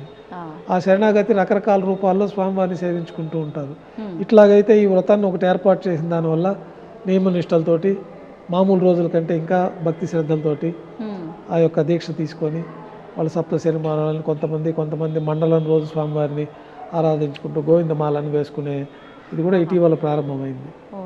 గోవిందమాల కూడా వేసుకుని వైకుంఠ ఏకాదశికి పూర్తయ్యే విధంగా కొంతమంది భక్తులు తమిళనాడు ఆ ప్రాంతాల్లో అంతా కూడా తిరుమల శనివారాలు అని చెప్పి ఈ శ్రవణ మాసంలో ఈ తిరుమల శనివారాల్లో స్వామివారు ఇక్కడ ఆవిర్భవించారు కాబట్టి ఆ మాసానికే ప్రత్యేకంగా తిరుమల శనివారాలు అని చెప్పి వాళ్ళు ఆ 4 శనివారాలు లక్షలాది మంది భక్తులు తమిళనాడు నుంచి నడుచుకొని వస్తారు. పసుపు బట్టలు ధరించి చెప్పులు లేకుండా 100 కిలోమీటర్ల నడక మార్గంలో వచ్చి స్వామివారిని దర్శించుకుంటారు. అట్లాగే గోవిందమాల వేసుకొని కొంతమంది ఆ రకంగా భక్తులు శ్రద్ధాభక్తులతో స్వామివారి శరణాగతి పొందుతారు. ఈ తిరుమల శనివారాలు అని చెప్పి ఇటీవల కాలంలో ఈ యొక్క విధానంలో కూడా స్వామివారి అనుగ్రహాన్ని పొందుతూ ఉన్నారు. తిరుమల శనివారాలు ఇటీవల వచ్చింది. అది మిగతా వ్రతాలు అన్ని విధంగానే ఈ వారం రోజులు ప్రతి శనివారము భక్తి శ్రద్ధలతో పిండి దీపాలు వెలిగించుకోవడము, గోవిందనామాలు అష్టోత్తర శతనామావళితో అర్చన చేసుకోవడము, ఇవన్నీ లేని వాళ్ళు కూడా ఆ గోవిందనామావళి ఉన్నది కదా శ్రీనివాస గోవింద అని, ఆ గోవిందనామాలతోటి స్వామివారిని స్మరించుకోవడము, వాళ్ళు పుష్పంతో ఆరాధన చేసుకోవడము, తర్వాత పండు నైవేద్యంగా పెట్టడం, ఇంకా కొంత భక్తి శ్రద్ధలతో చేసేవాళ్ళు విశేషంగా అన్నప్రసాదాలు కూడా తయారు చేసి స్వామివారికి నైవేద్యంగా సమర్పించుకోవడం. భక్తి శ్రద్ధలతో చేసుకుంటే వారికి ఈ 7 శనివారాలు 40 రోజులు మండలం రోజులు స్వామివారి అనుగ్రహం పొంది వాళ్ళకి శుభాలు జరుగుతూ ఉంటాయి. ఏ రూపంలో అయినా స్వామివారిని శరణాగతి పొందడమే మనకి వీటన్నిటి పరమార్థం. కానీ ఏదైనా చేస్తున్నాము అని అంటే కొంచెం నియమనిష్టలతో భక్తి శ్రద్ధ నియమనిష్టలతో చేసుకుంటారు. గురువుగారు, ఇప్పుడు ముడుపుల గురించి మాట్లాడుకున్నాము, మొక్కుల గురించి మాట్లాడుకున్నాం. కొంతమంది ఈ మొక్కులు మర్చిపోతుంటారు. ఏదో ఆపద వచ్చిందని చెప్పి మొక్కుకుంటారు. ఆపద తీరిన వెంటనే అంటే మర్చిపోవాలని కాకపోయినా ఏదో రకంగా మర్చిపోతూ ఉంటారు. కొన్నిసార్లు స్వామి కలలో వచ్చి చెప్తాడు అని అంటుంటారు. కొన్నిసార్లు ఎవరి రూపంలో వచ్చి ఒక హింట్ ఇస్తుంటాడు అంటారు. అది ఎంతవరకు వాస్తవం అంటారు? వాస్తవంగానే జరుగుతుంది. చాలా మంది భక్తులకు అనుభవాలు అయ్యి ఉంటాయి. అవి వారు ముడుపు ఏదో చెల్లిస్తామనుకొని వాడు మొక్కుదలు చెల్లించుకోవడంలో ఆలస్యం అవడము, తర్వాత స్వామివారికి ఏదో ఒక రూపంలో వారికి ఈ ముడుపు చెల్లించలేదు కాబట్టి కొంచెం వారికి సమయం సరిగ్గా ఉండకపోవడము, కొన్ని ఉపద్రవాలు ఎదుర్కోవడము, స్వామివారికి ముడుపు మర్చిపోయాం కాబట్టి నిర్లక్ష్యం చేసినట్టే కదా. అవును. దానికి మళ్ళీ ప్రతిగా వాళ్ళు కొంత వచ్చి స్వామివారి అనుగ్రహం చేత ఆ ముడుపు చెల్లించుకుంటే మళ్ళీ సకల శుభాలు కలగడం అన్నీ జరుగుతూ ఉంటాయి. ఇప్పుడు అంటే నిలువు దోపిడీ అంటుంటారు. ఏదైనా మొక్కుకుంటే స్వామికి మనం మర్చిపోయి ఎప్పటికీ ఆ మొక్కు చెల్లించకపోతే స్వామివారే అలా కొన్నిసార్లు ఏదో రూపంలో దాన్ని తీసుకుంటాడు అంటుంటారు. లేదు కొన్నిసార్లు మనం నిలువు దోపిడీ ఇస్తాము అని చెప్పి ఎవరైనా వాళ్ళ కామ్యం ప్రకారంగా మొక్కుకుంటే, ఆపదలో మొక్కుకుంటే వాళ్ళ ఒంటి మీద ఉన్న ఆ సమయంలో ఉన్న ప్రతి ఒక్క ఆభరణము ఇవ్వాల్సిందేనా? అసలు నిలువు దోపిడీ విధానం ఏంటి గురుగారు? అంటే వాళ్ళు ప్రార్థన చేసి వాళ్ళ యొక్క కష్టం తీవ్రతను బట్టి వాళ్ళు మొక్కుకుంటారు. సాధారణంగా నిలువు దోపిడీ అనేది అందరూ చేసుకోరు. బాగా తీవ్రమైన ఇబ్బందులు ఉన్నప్పుడు ఇంకా స్వామివారే రక్షణ శరణాగతి, ఇంకా వేరే మార్గం లేదు, ఆయన కాపాడకపోతే ఈ పరిస్థితుల్లో నుంచి గట్టి ఎక్కలేమన్న భావన ఉన్నప్పుడు కొంతమంది నిలువు దోపిడీ అనే మొక్కుకుంటారు. ఆ సమయంలో వారి ఒంటిపైన ఏమేమి ఉన్నాయో నగలు, ఆభరణాలు మొక్కినప్పుడు ఆభరణాలు మాత్రం వాటిని స్వామివారికి సమర్పించుకోవడంతో ఈ నిలువు దోపిడీ అనే మొక్కుదల పూర్తి అవుతుంది. అట్లాంటప్పుడు మాంగళ్యం కూడా వాడికి ఆ సదాసమం ఉంటుంది. వాళ్ళకి పెళ్లి అయిన వాళ్ళకి, పెళ్లి కాని వాళ్ళకి ఏముందో అది వేసుకుంటారు, చైన్లు, ఉంగరాలు. పెళ్లి అయిన వాళ్ళకి మాంగళ్యం కూడా ఉంటుంది. మాంగళ్యం కూడా స్వామివారికి సమర్పించుకుంటారు మెట్టెలతో సహా. ఇక్కడ వచ్చేసి శ్రీవారి దర్శనం చేసుకొని తర్వాత హుండీ దగ్గరికి వచ్చి నరసింహస్వామి దగ్గర వాళ్ళు కొత్త మాంగళ్యాన్ని ధరింపజేసుకొని ఈ పాత మాంగళ్యాన్ని తీసి మిగతా నగలతో కలిపి హుండీలో సమర్పించుకోవడం అనే పద్ధతి ఈరోజు కూడా భక్తులు ఆచరిస్తూ ఉంటారు. ఈ మధ్యకాలంలో నాకు తెలిసిన వారు ఒకరు ఈ నిలువు దోపిడీ విషయం గురించి నాతో ఒకటి షేర్ చేసుకున్నారు గురుగారు. వాళ్ళు మొక్కినప్పుడు వాళ్ళకు కాలికి ఉన్న మెట్టెలు ఒక వరుసల్లాగా ఉన్నాయంట. అది తెలియకుండానే ఎక్కడో ఇరిగి సగం మెట్టె పోయింది.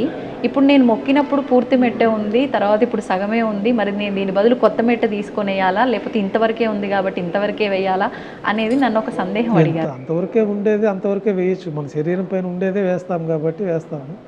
అట్లా వాళ్ళకి అది మిస్ అయిపోయింది, ఎక్కడో పోయింది, ఇరిగిపోయి కనపడలేదు అనిపించినప్పుడు దానికి సమానంగా ఏదన్నా మరొక మెట్టెలు తీసుకొని ఆ ద్రవ్యానికి సమానంగా వేసుకోవడం అనేది కూడా చేసుకోవచ్చు. గురుగారు, భక్తులు ఎన్నెన్నో అనుభవాలని స్వామివారు స్వయాన మాకు ఏదో ఒక రూపంలో కనిపించారని, కళలో వినిపించారు అని చెప్తూ ఉంటారు. మరి అంటే భక్తులు భక్తితో ఉన్నందుకే అంత వాళ్ళపైన అనుగ్రహం చూపిస్తారు. మీరు నిత్యము స్వామివారి సన్నిధిలోనే ఉంటూ ఉంటారు, వారి సేవల్లోనే మునిగిపోతూ ఉంటారు. మరి మీకు స్వామివారితో ఏమైనా అనుభవాలు జరిగాయా ఇప్పటి వరకు? మాకు ఆయన సేవ లభించడమే చెప్పలేని దివ్యానుభూతి. ఇన్ని 100 కోట్ల జనాభాలో పరిమితంగా మా యొక్క 4 కుటుంబాల్లో సుమారు 35-40 మందికి మాత్రమే అనునిత్యం స్వామివారికి ఒక పసిపిల్లవారికి చేసుకున్న విధంగా సేవ చేసుకునే భాగ్యం లభించడమే ఇంతకు మించిన భాగ్యం అయితే ఇంకా ఎవరికి ఉండదు. మనం కూడా ఊహించిన భాగ్యం అది. అటువంటి సేవా భాగ్యం మనకు లభించడమే మాకు తీవ్రమైన అనుభూతి. ఈ అనుభూతి మాటల్లో మనం చెప్పుకోలేము. మొదటగా మన పెద్దవాళ్ళ ద్వారా నుంచి మన దేవాలయంలో చిన్నప్పటి నుంచి వాళ్ళతో పాటు వస్తూ ఉంటాము. ఈ విధి విధానాలు, ఆగమ శాస్త్రాలు అభ్యసించడము, ఇక్కడ సాంప్రదాయాన్ని నేర్చుకోవడము. తర్వాత మనకి ఆగమం పూర్తి అయిపోయిన తర్వాత పాదసేవ అని మొట్టమొదటి కార్యక్రమం ఉంటుంది. ఆ పాదసేవతోటి నాకు మీరు సంతానంగా ప్రసాదించిన ఈ పుత్రుడిని కూడా మీ యొక్క సేవకి అంకితం చేస్తున్నాము అనే భావంతో ఆ పాదసేవ అనే కార్యక్రమం మన పెద్దవాళ్ళ ద్వారా జరుగుతుంది. ఎన్ని సంవత్సరాల వయసు? 17 సంవత్సరాల తర్వాత. మనకి ఉపనయనం అయిపోయిన తర్వాత నుంచి చేసుకోవచ్చు. అయితే మనకి వేద విద్యను అభ్యసించడానికి ఇప్పుడు కాబట్టి కొంచెం 16-17 ఏళ్ళు. మామూలుగా అయితే 7వ ఏట నుంచే ఉపనయనం పూర్తి అయిపోయిన తర్వాత మనం ఈ విద్యనంతా అభ్యసించి 14-15 ఏట మనకి ఆగమ శాస్త్రాలు పూర్తి అయిపోతే ఆయన పాదసేవ చేసుకొని ఆయన సేవకు అంకితం చేస్తారు. ఆ చేసినప్పుడు మొట్టమొదటిగా స్వామివారిని ప్రార్థన చేసుకున్నప్పుడే మనకి దివ్యమైన అనుభూతి, ఆ దివ్యమైన శక్తికి భయపడతాం కొంచెం. తర్వాత స్వామివారితోటి సాన్నిహిత్యం ఏర్పడిపోయిన తర్వాత మన తల్లి తండ్రి వాళ్ళతో సన్నిహితంగా ఉన్నట్టుగానే స్వామివారి దగ్గర భయభక్తులతోటి మనం నిత్యం ఒక పసిపిల్లవారికి చేసుకున్నట్టుగా శ్రద్ధాభక్తులు, భయభక్తులు, శుచి శుభ్రంగా నియమనిష్టలతోటి మనకి శాస్త్రాల్లో చెప్పబడే విధంగా మంత్రయుక్తంగా వీటన్నిటి లోపాలు ఏమన్నా జరిగితే కూడా ప్రతిరోజు శరణాగతితో స్వామివారిని ప్రార్థన చేస్తూనే ఉంటాం. ముందు గుళ్ళోకి వెళ్ళడమే, ఇంట్లో బయలుదేరేటప్పుడే మేము స్వామివారికి గృహదేవతార్చనలోనే స్వామి మీరు మాలో ప్రవేశించి మీ యొక్క కైంకర్యాలు చేయించుకునే విధానాన్ని చేసుకోవాల్సింది.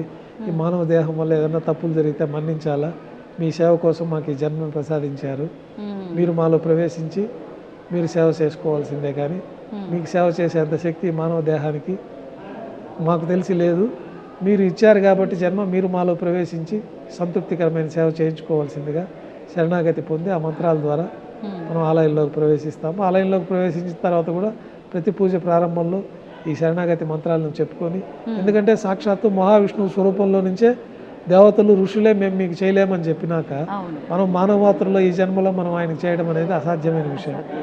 అయితే ఆయన స్వరూపం మనలోకి వస్తే మనం చేయగల శక్తి మనకు వస్తుంది. అది అట్లాగే మనకి స్వామివారి స్వరూపంలోంచి మన విఘ్నమునీంద్రులని మన గురువు గారు ఆయన ఆవిర్భవించడం, ఆయన ఈ విధి విధానాలన్నీ ఏర్పాటు చేయడము, ఈ విధి విధానాల్లో ఆ మంత్రపూర్వకంగా భగవంతుడి శక్తి మనలో ఆవాహన అయితేనే మనం చేయగలిగే శక్తి వస్తుందని చెప్పడము, ఆ మంత్రాలు పఠిస్తూనే మనం స్వామివారి సేవ చేసుకోవడం జరుగుతుంది. గురుగారు, శరణాగతి అనే ఒక పదాన్ని మీరు చాలాసార్లు వాడడం జరిగింది. అసలు నిజమైన శరణాగతి అంటే ఏంటి? ఏ రకంగా చూపించాలి భగవంతుడి దగ్గర? అంటే అన్నీ వదిలేసి మన పనే దైవంగా భావించాలి, ఫలితాన్ని స్వామివారికి వదిలేయాలి. ఏది మంచి జరిగినా చెడు జరిగినా స్వామివారి నిర్ణయం ప్రకారమే జరుగుతుంది. అన్నిటికీ ఆ స్వామి జరిపిస్తూ ఉన్నారు. ఆయన పాదాలే శరణము, ఇంక వేరే దిక్కు లేదు. ఏమన్నా మీరే మమ్మల్ని ఏదన్నా ఈ జీవితాన్ని కడతేర్చి మోక్ష మార్గం, చివరికి కావాల్సింది ప్రతి ఒక్కరికి మోక్షము. ఈ దానికి సంబంధించి మానవ జీవితంలో కొన్ని బాధ్యతలు ఉంటాయి, కొన్ని ఆశలు ఉంటాయి, కొన్ని ఇవన్నీ నెరవేర్చాల్సిందిగా స్వామివారిని శరణాగతి పొందుతూ ఉంటారు. వారికి జాతకరీత్యా కానీ స్వామివారి అనుగ్రహం చేత కానీ ప్రత్యేకమైన సౌలభ్యాలు, ప్రత్యేకమైన వాళ్ళకి ధన సంపాదన మార్గాలు, ఇతర గృహ సంపాదన మార్గాలు, వివాహకరం చేయాల్సిన వారికి వివాహము, సంతానం కావాల్సిన వాళ్ళకి సంతానము, ఇవన్నీ స్వామివారిని శరణాగతి పొంది స్వామివారి యొక్క అనుగ్రహం పొంది ఇవన్నీ జరుగుతాయని బాగా నమ్మే వాళ్ళకి తప్పకుండా విశ్వాసంతో స్వామివారిని కొలిచి ప్రార్థన చేస్తే పరిపూర్ణంగా విశ్వాసం నెరవేరుతుంది. గురుగారు, ఇప్పుడు మార్గశిర మాసంలో ఎక్కువగా స్వామి ఆరాధన విశేషంగా చేస్తూ ఉంటారు. ఎక్కువగా ఇబ్బందుల్లో ఉన్న వాళ్ళకి ఏ రకంగా అయితే, అంటే క్షేత్ర దర్శనాలు ఇవన్నీ పక్కన పెడితే వాళ్ళకు వాళ్ళు స్వయాన స్వామికి ఏ రకంగా ఆరాధన చేసుకుంటే బాగుంటుందంటారు? ఇంట్లో మన గృహదేవతార్చనలో చేసుకోవచ్చు. ప్రతిరోజు క్షేత్రాలకే వచ్చి ఆరాధన చేయాల్సిన నియమం ఎక్కడ మనకు ఆగమ శాస్త్రంలో కూడా చెప్పలేదు. గృహదేవతను మనం తదాశరణ కోడి మన ఈ స్వరూపాన్ని పెట్టుకొని వాళ్ళ కులదేవతలు ఉంటారు. కొంతమందికి శివుడు ఉంటారు, కొంతమందికి విష్ణువు ఉంటారు, కొంతమందికి సుబ్రహ్మణ్య స్వామి అంటారు, కొంతమందికి కాళీ అంటారు, కొంతమంది గ్రామ దేవతలు ఉంటారు, కొంతమందికి కృష్ణుడే మూలంగా ప్రధానంగా చేసుకుంటూ ఉంటారు. వారి కులదేవతనికి వాళ్ళు శ్రద్ధాభక్తులతో చేసుకోవడం వల్లనే పరిపూర్ణమైన ఫలితాలు ఉంటాయి. క్షేత్ర దర్శనం వల్ల మరింతగా అదన ఫలితాలు ఉంటాయి. ఇప్పుడు ఎక్కువగా ఆలయంలో కాస్త క్యూ లైన్లో ఎక్కువసేపు ఉండాల్సి వచ్చినా, ఏ రకంగా ఉన్నా కూడా ఆ క్షేత్రంలో ఎంటర్ అయిన దగ్గర నుంచి ఇంటికి వెళ్ళే వరకు గోవిందా గోవిందా అనే నామమే ఎక్కువగా వినిపిస్తూ ఉంటుంది ప్రతి ఒక్కరి నోట్ల. అంటే ఎందుకని ఈ గోవింద నామం ఎందుకు వచ్చింది గురుగారు అసలు? అంటే దీని వెనకాల ఏదో ఆంతర్యం ఉంది అని చెప్పి విన్నాను. ఈ గోవింద నామస్మరణ చేతనే సకల పాపాలు తొలగిపోతాయి అన్నది మనకి ఆ గోవింద అనే ఒక శబ్దానికి అర్థంగా ఉంటుంది మనకి సంస్కృతంలో. కాబట్టి గోవిందాన్ని ఎలుగెత్తి ఆ గోవిందుని స్మరిస్తే సకల పాపాలు తొలగిపోతాయి, స్వామివారి పరిపూర్ణ అనుగ్రహం ఉంటుంది. అందరికీ మంత్రాలు తెలియవు. ఈ శరణాగతి మంత్రాలు ఇతరత్ర అష్టోత్తర శతనామావళి, సహస్రనామావళి అందరికీ చెప్పలేరు. కాబట్టి ఈ గోవిందనామ స్మరణ చేతనే యజ్ఞయాగాదులు చేసిన ఫలితం కలుగుతుందని మనకి పురాణాల్లో చెప్పబడి ఉంది. అందువల్లే నిత్యం భక్తులు ఆ గోవిందనామ స్మరణ చేతనే స్వామివారి అనుగ్రహాన్ని పొందుతూ ఉంటారు. మీకు ఈ తిరుమల క్షేత్రంలో కూడా మీరు ఈ దివ్యశక్తి, ఈ తిరుమల క్షేత్ర శక్తిని పరిశీలించాలంటే మనం తిరుమల క్షేత్రానికి వచ్చిన దగ్గర నుంచి ఎన్ని కష్టాలు వచ్చి, రాత్రి నిద్ర లేకపోయినా, ఆహారం లేకపోయినా మనకి ఎప్పుడు తాజాగానే ఉంటుంది, కానీ మనకు అలసట తెలియదు. ఈ తిరుమల క్షేత్రంలో వాళ్ళు 24 గంటలు క్యూ లైన్లో ఉండి వేల మైళ్ళ దూరం నుంచి నడిచి వచ్చి స్వామివారిని దర్శనం చేసుకున్నాక వాళ్ళకి మంచి శక్తిగా ఉంటుందే కానీ ఆ నీరసం కానీ ఆ యొక్క ఇతర దేహము క్షీణించిపోవడం కానీ జరగదు. ఆ దివ్యమైన శక్తి వల్ల వాళ్ళు ఎప్పుడు ఉత్సాహంగానే ఉంటారు. మీరు ఎంత కష్టపడినా స్వామివారి తిరుమల క్షేత్రంలో మీకు ఆ కష్టం తెలియదు. ఇదంతా కూడా ఈ క్రీడాద్రి పర్వతాలు, ఈ వైకుంఠంలో ఉండే ఒక పరిపూర్ణమైన శక్తి వల్ల ఇదంతా జరుగుతూ ఉంటుంది. గురుగారు, ఇప్పుడు అష్టాక్షరి మంత్రం యొక్క గొప్పతనం చాలా విశేషంగా చెప్తూ ఉంటారు. అసలు ఏంటి అష్టాక్షరి మంత్రం గొప్పతనం? అంటే నారాయణ అని చెప్పి మనం కనుక నిత్యము నామస్మరణ చేసుకుంటూ ఉంటే కనీసం, అంటే కొన్ని పురాణాల్లో వింటూ ఉంటామండి, కనీసం మరణించే సమయంలో అయినా నారాయణ అని తలిస్తే పుణ్యలోకాలకు వెళ్ళిపోతారు అని చెప్పి, ఒకసారి ఆ వివరణ కూడా. మనకి పురాణాల్లో సులభమైన మార్గం అష్టాక్షరి మంత్రం. దాన్ని ఔపాసన చేసుకొని ఒక గురువు ద్వారా ఆ మంత్ర స్వీకారం చేసుకొని నియమనిష్టలతోటి వాళ్ళు ఎంత వీలైతే అంత ఈ అష్టాక్షరి మంత్రాన్ని ఓం నమో నారాయణాయ అనేది అష్టాక్షరి మంత్రం. మనకి ప్రహ్లాదుడు కూడా ఈ అష్టాక్షరి మంత్రంతో స్వామివారి పరిపూర్ణ అనుగ్రహాన్ని పొందుతారు. ఆ అష్టాక్షరి మంత్రాన్ని జపిస్తూ ఉంటే వారికి సకల శుభాలు కలుగుతాయి. తర్వాత ఓం నమో భగవతే వాసుదేవాయ 12 అక్షరాలు ఉంటాయి. ఈ యొక్క ద్వాదశ నామావళితో కూడా స్వామివారికి పరిపూర్ణ అనుగ్రహం ఉంటుంది. ఈ రెండు ఎట్లాంటి ఆగమశాస్త్ర మంత్రాలు తెలియకపోయినా ఈ యొక్క ఓం నమో నారాయణాయ నమః పాద్యం సమర్పయామి, ఓం నమో నారాయణాయ నమః అర్ఘ్యం సమర్పయామి, ఓం నమో నారాయణాయ నమః ఆచమనీయం సమర్పయామి అని మనము ఫలం నివేదన, మనం పూజలు నిత్యం ఇంట్లో చేసుకునే పూజల్లో కూడా మంత్రాలు ఏవి తెలియకపోయినా ఈ అష్టాక్షరి మంత్రం స్వామివారికి ఉపచారాలు, స్వామివారి ఆరాధన చేసుకుంటే పరిపూర్ణమైన ఫలితాలు ఉంటాయి. అందువల్లనే ఈ అష్టాక్షరి మంత్రానికి అంత విశేషమైన ప్రాధాన్యత ఉంది. ఇప్పుడు మీరు చెప్పిన అంటే అష్టాక్షరి మంత్రమైనా లేదంటే ఓం నమో భగవతే వాసుదేవాయ అని చెప్పి ఈ 2 మంత్రాలు ఏదైనా అంటే గురువు ఉపదేశం ఉంటేనే చెప్పుకోవాలంటారా గురుగారు? లేదంటే జనరల్గా గురువు ఉపదేశం తీసుకొని ఒక దగ్గర నుంచి తీసుకుంటే వాళ్ళకి దీక్షగా చేసుకోవడానికి అవకాశం ఉంటుంది. లేదా వారంతగా వారు కూడా తెలుసుకొని చేసుకోవడంలో కూడా పరిపూర్ణ ఫలితం ఉంటుంది. ఏదున్నా స్వామివారిని శరణాగతి పొందే మార్గాలలో ఈ యొక్క మంత్రాలు ఉపయోగపడతాయి మనకి. ఇప్పుడు ఈ మంత్రాలు ఆడవారు కూడా చేసుకోవచ్చు గురుగారు? భేదం ఏమీ లేదు, ఎవరైనా చేసుకోవచ్చు. ఆ మహిళా ముట్టు అట్లాంటి సమయాలు తప్పనించి మిగతా సమయాలలో స్వామివారి ఆరాధన చేసుకునే సమయాలలో అంతా కూడా అష్టాక్షరి మంత్ర పారాయణం చేసుకోవచ్చు. ఓకే. స్వామివారి విషయానికి వస్తే స్వామివారికి విశేషంగా భక్తులు భక్తితో ఉపవాసం ఉండాలి అంటే ఏకాదశి ఉపవాసం ఎక్కువగా ఉంటారు. అసలు ఈ ఏకాదశి ఉపవాసం వివరణ ఏంటి గురుగారు? అంటే మనకి 24 ఏకాదశులు ఉంటాయి సంవత్సరంలో. 12 కృష్ణపక్షంలో వస్తాయి, 12 శుక్లపక్షంలో వస్తాయి. మామూలుగా అయితే ఏకాదశి రోజు పూర్తిగా ఉపవాసం ఉంది స్వామివారి నామస్మరణ చేతనే ఆ రోజంతా గడపాలి. రాత్రి నిద్ర కూడా లేకుండా స్వామివారి నామస్మరణ చేతనే ఉండాలి.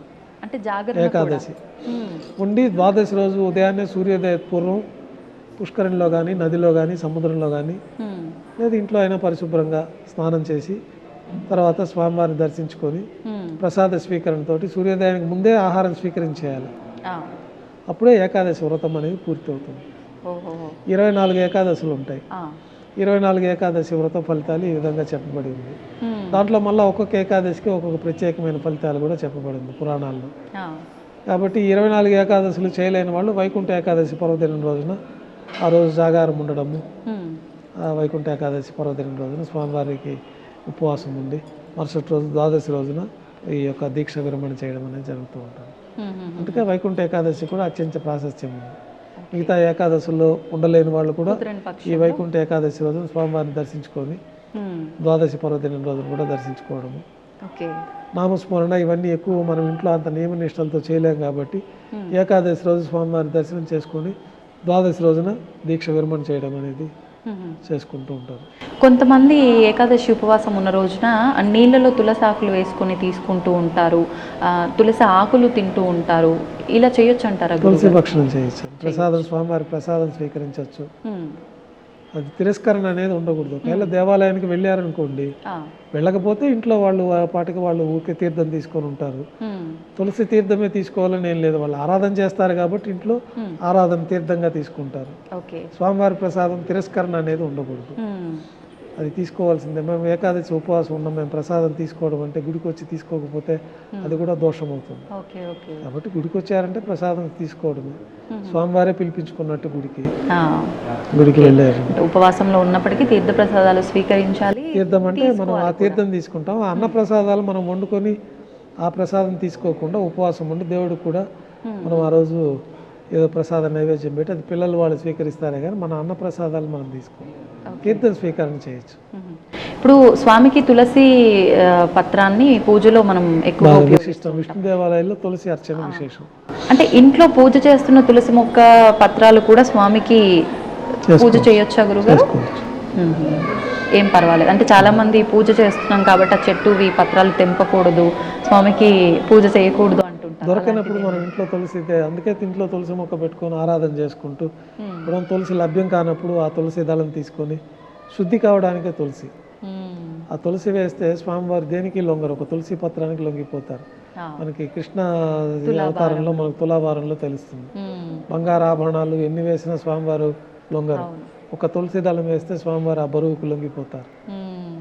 అంత ప్రాశస్త్యం విష్ణు దేవాలయాల్లో తులసికి ఉన్నది కాబట్టి మనం ప్రతి ఒక్క పదార్థాన్ని తులసి వేయంగానే ఆ తులసి శుద్ధితో శుద్ధి అయిపోతుంది, అత్యంత పవిత్రమైపోతుంది. మేము కూడా ప్రసాదాలు నైవేద్యం పెట్టేటప్పుడు మంత్రయుక్తంగా ఆ పదార్థాలపైన తులసితోటి ప్రోక్షణ చేసి తులసి పత్రాన్ని అందులో వేసి తర్వాతనే స్వామివారికి నైవేద్యంగా సమర్పిస్తాం. అంటే దీన్ని బట్టి ప్రతి ఒక్కరూ అర్థం చేసుకోవాల్సింది స్వామికి ఆడంబరాలు కాదు, భక్తి ప్రాధాన్యము అని. భక్తే స్వామి ముక్తికి మార్గం భక్తే. గురుగారు, భగవంతుణ్ణి అంటే భక్తితో నమస్కరిస్తాము, ఓకే, అంటే మనసులో స్మరించుకునే వాళ్ళు కొంతమంది ఉంటారు, రకరకాలుగా నామరూపంలో ఏదో. అసలు ఫస్ట్ భగవంతుడి ముందు నమస్కరించేటప్పుడు రెండు చేతులు మనకు అంటే ఏ పొజిషన్లో ఉంటే కరెక్ట్ నమస్కారం కిందకు వస్తుంది? అంటే హృదయం పొజిషన్లో ఉన్నప్పుడు ఒక నమస్కారం ఉంటుంది. శరణాగతి పొందినప్పుడు చేతులు పైకెత్తి నువ్వే దిక్కు స్వామి అని, ఆపదముఖుడు అనాథ రక్షక గోవింద అనే స్మరణ చేసి మొత్తం పైకి లేపేసి ఆ శరణాగతితోటి ఆ నమస్కారం చేసుకోవడం, హృదయపూర్వకంగా నమస్కారం చేసుకోవడం, హృదయాల నుంచి హృదయం దగ్గరకు ఉంటుంది. సంతోషం గురుగారు, నిజంగా ఎంత ఆనందంగా ఉందంటే అసలు మాటల్లో వివరించలేను, నా కళ్ళల్లో మీకు అర్థం అవుతుందని అనుకుంటున్నాను. అంటే స్వామివారి గురించిన విశేషాలు, స్వామివారి సేవలో ప్రధాన అర్చకులుగా ఉన్న మీ మాటల రూపంలో నేను స్వామివారి గురించి విషయాలన్నీ తెలుసుకున్నందుకు నిజంగా నా జన్మ ధన్యమైపోయిందని అనిపిస్తోంది. సంతోషం గురుగారు, ధన్యవాదాలు, చక్కగా వివరించారు విషయాలన్నీ కూడా. అంతా కూడా స్వామివారు ఈ విధంగా భక్తులందరికీ మీ ద్వారా చెప్పించాలంటే నేను ఆయన ఆజ్ఞ లేనిదే మనం ఏమీ చెప్పే అవకాశం ఉండదు, మనం ఇట్లా కలిసే అవకాశం కూడా ఉండదు. భగవంతుడే భక్తులందరికీ ఈ రూపేణ మంచి విషయాలు తెలియచెప్పాలనుకుంటున్నారు కాబట్టి ఈ యొక్క కార్యక్రమం ఏర్పాటు చేయడం జరిగింది. భక్తులందరూ కూడా స్వామివారిని సదా ప్రార్థిస్తూ స్వామివారి పరిపూర్ణ అనుగ్రహం చేత సకల శుభాలు పొంది శ్రీవారి ఆశీస్సులు ఎల్లవేళ భక్తులందరిపైన ఉండాలని చెప్పి సదా మేము కూడా శ్రీవారి ఆలయంలో ప్రార్థనలు పూజలు చేస్తూ ఉంటాము. లోకా సమస్త సుఖినో భవంతు. ధన్యవాదాలు గురుగారు. నమో వెంకటేశాయ. Govinda. And for more videos, Please subscribe to iDream. Please subscribe to iDream. Please subscribe iDream. And please subscribe to iDream. For more videos, subscribe to iDream. please like, share and subscribe to the channel. Congratulations, iDream. Subscribe to iDream. Subscribe to iDream. So subscribe to iDream Media. iDream ki iDream team andarki huge congratulations. Please subscribe iDream Media. Please subscribe to iDream. Subscribe iDream. Please subscribe to iDream. iDream అంటే నా కళల channel subscribe చేసుకున్న నోరు తిరుగుతలేదు, మీరైతే గంట గుర్తు కొట్టండి. For more such videos, please subscribe to iDream. Subscribe to iDream. Please subscribe to iDream. Please subscribe iDream Media. Please do subscribe to iDream. Please subscribe to iDream Media. For best entertainment and information, please subscribe iDream. And don't forget to subscribe to iDream.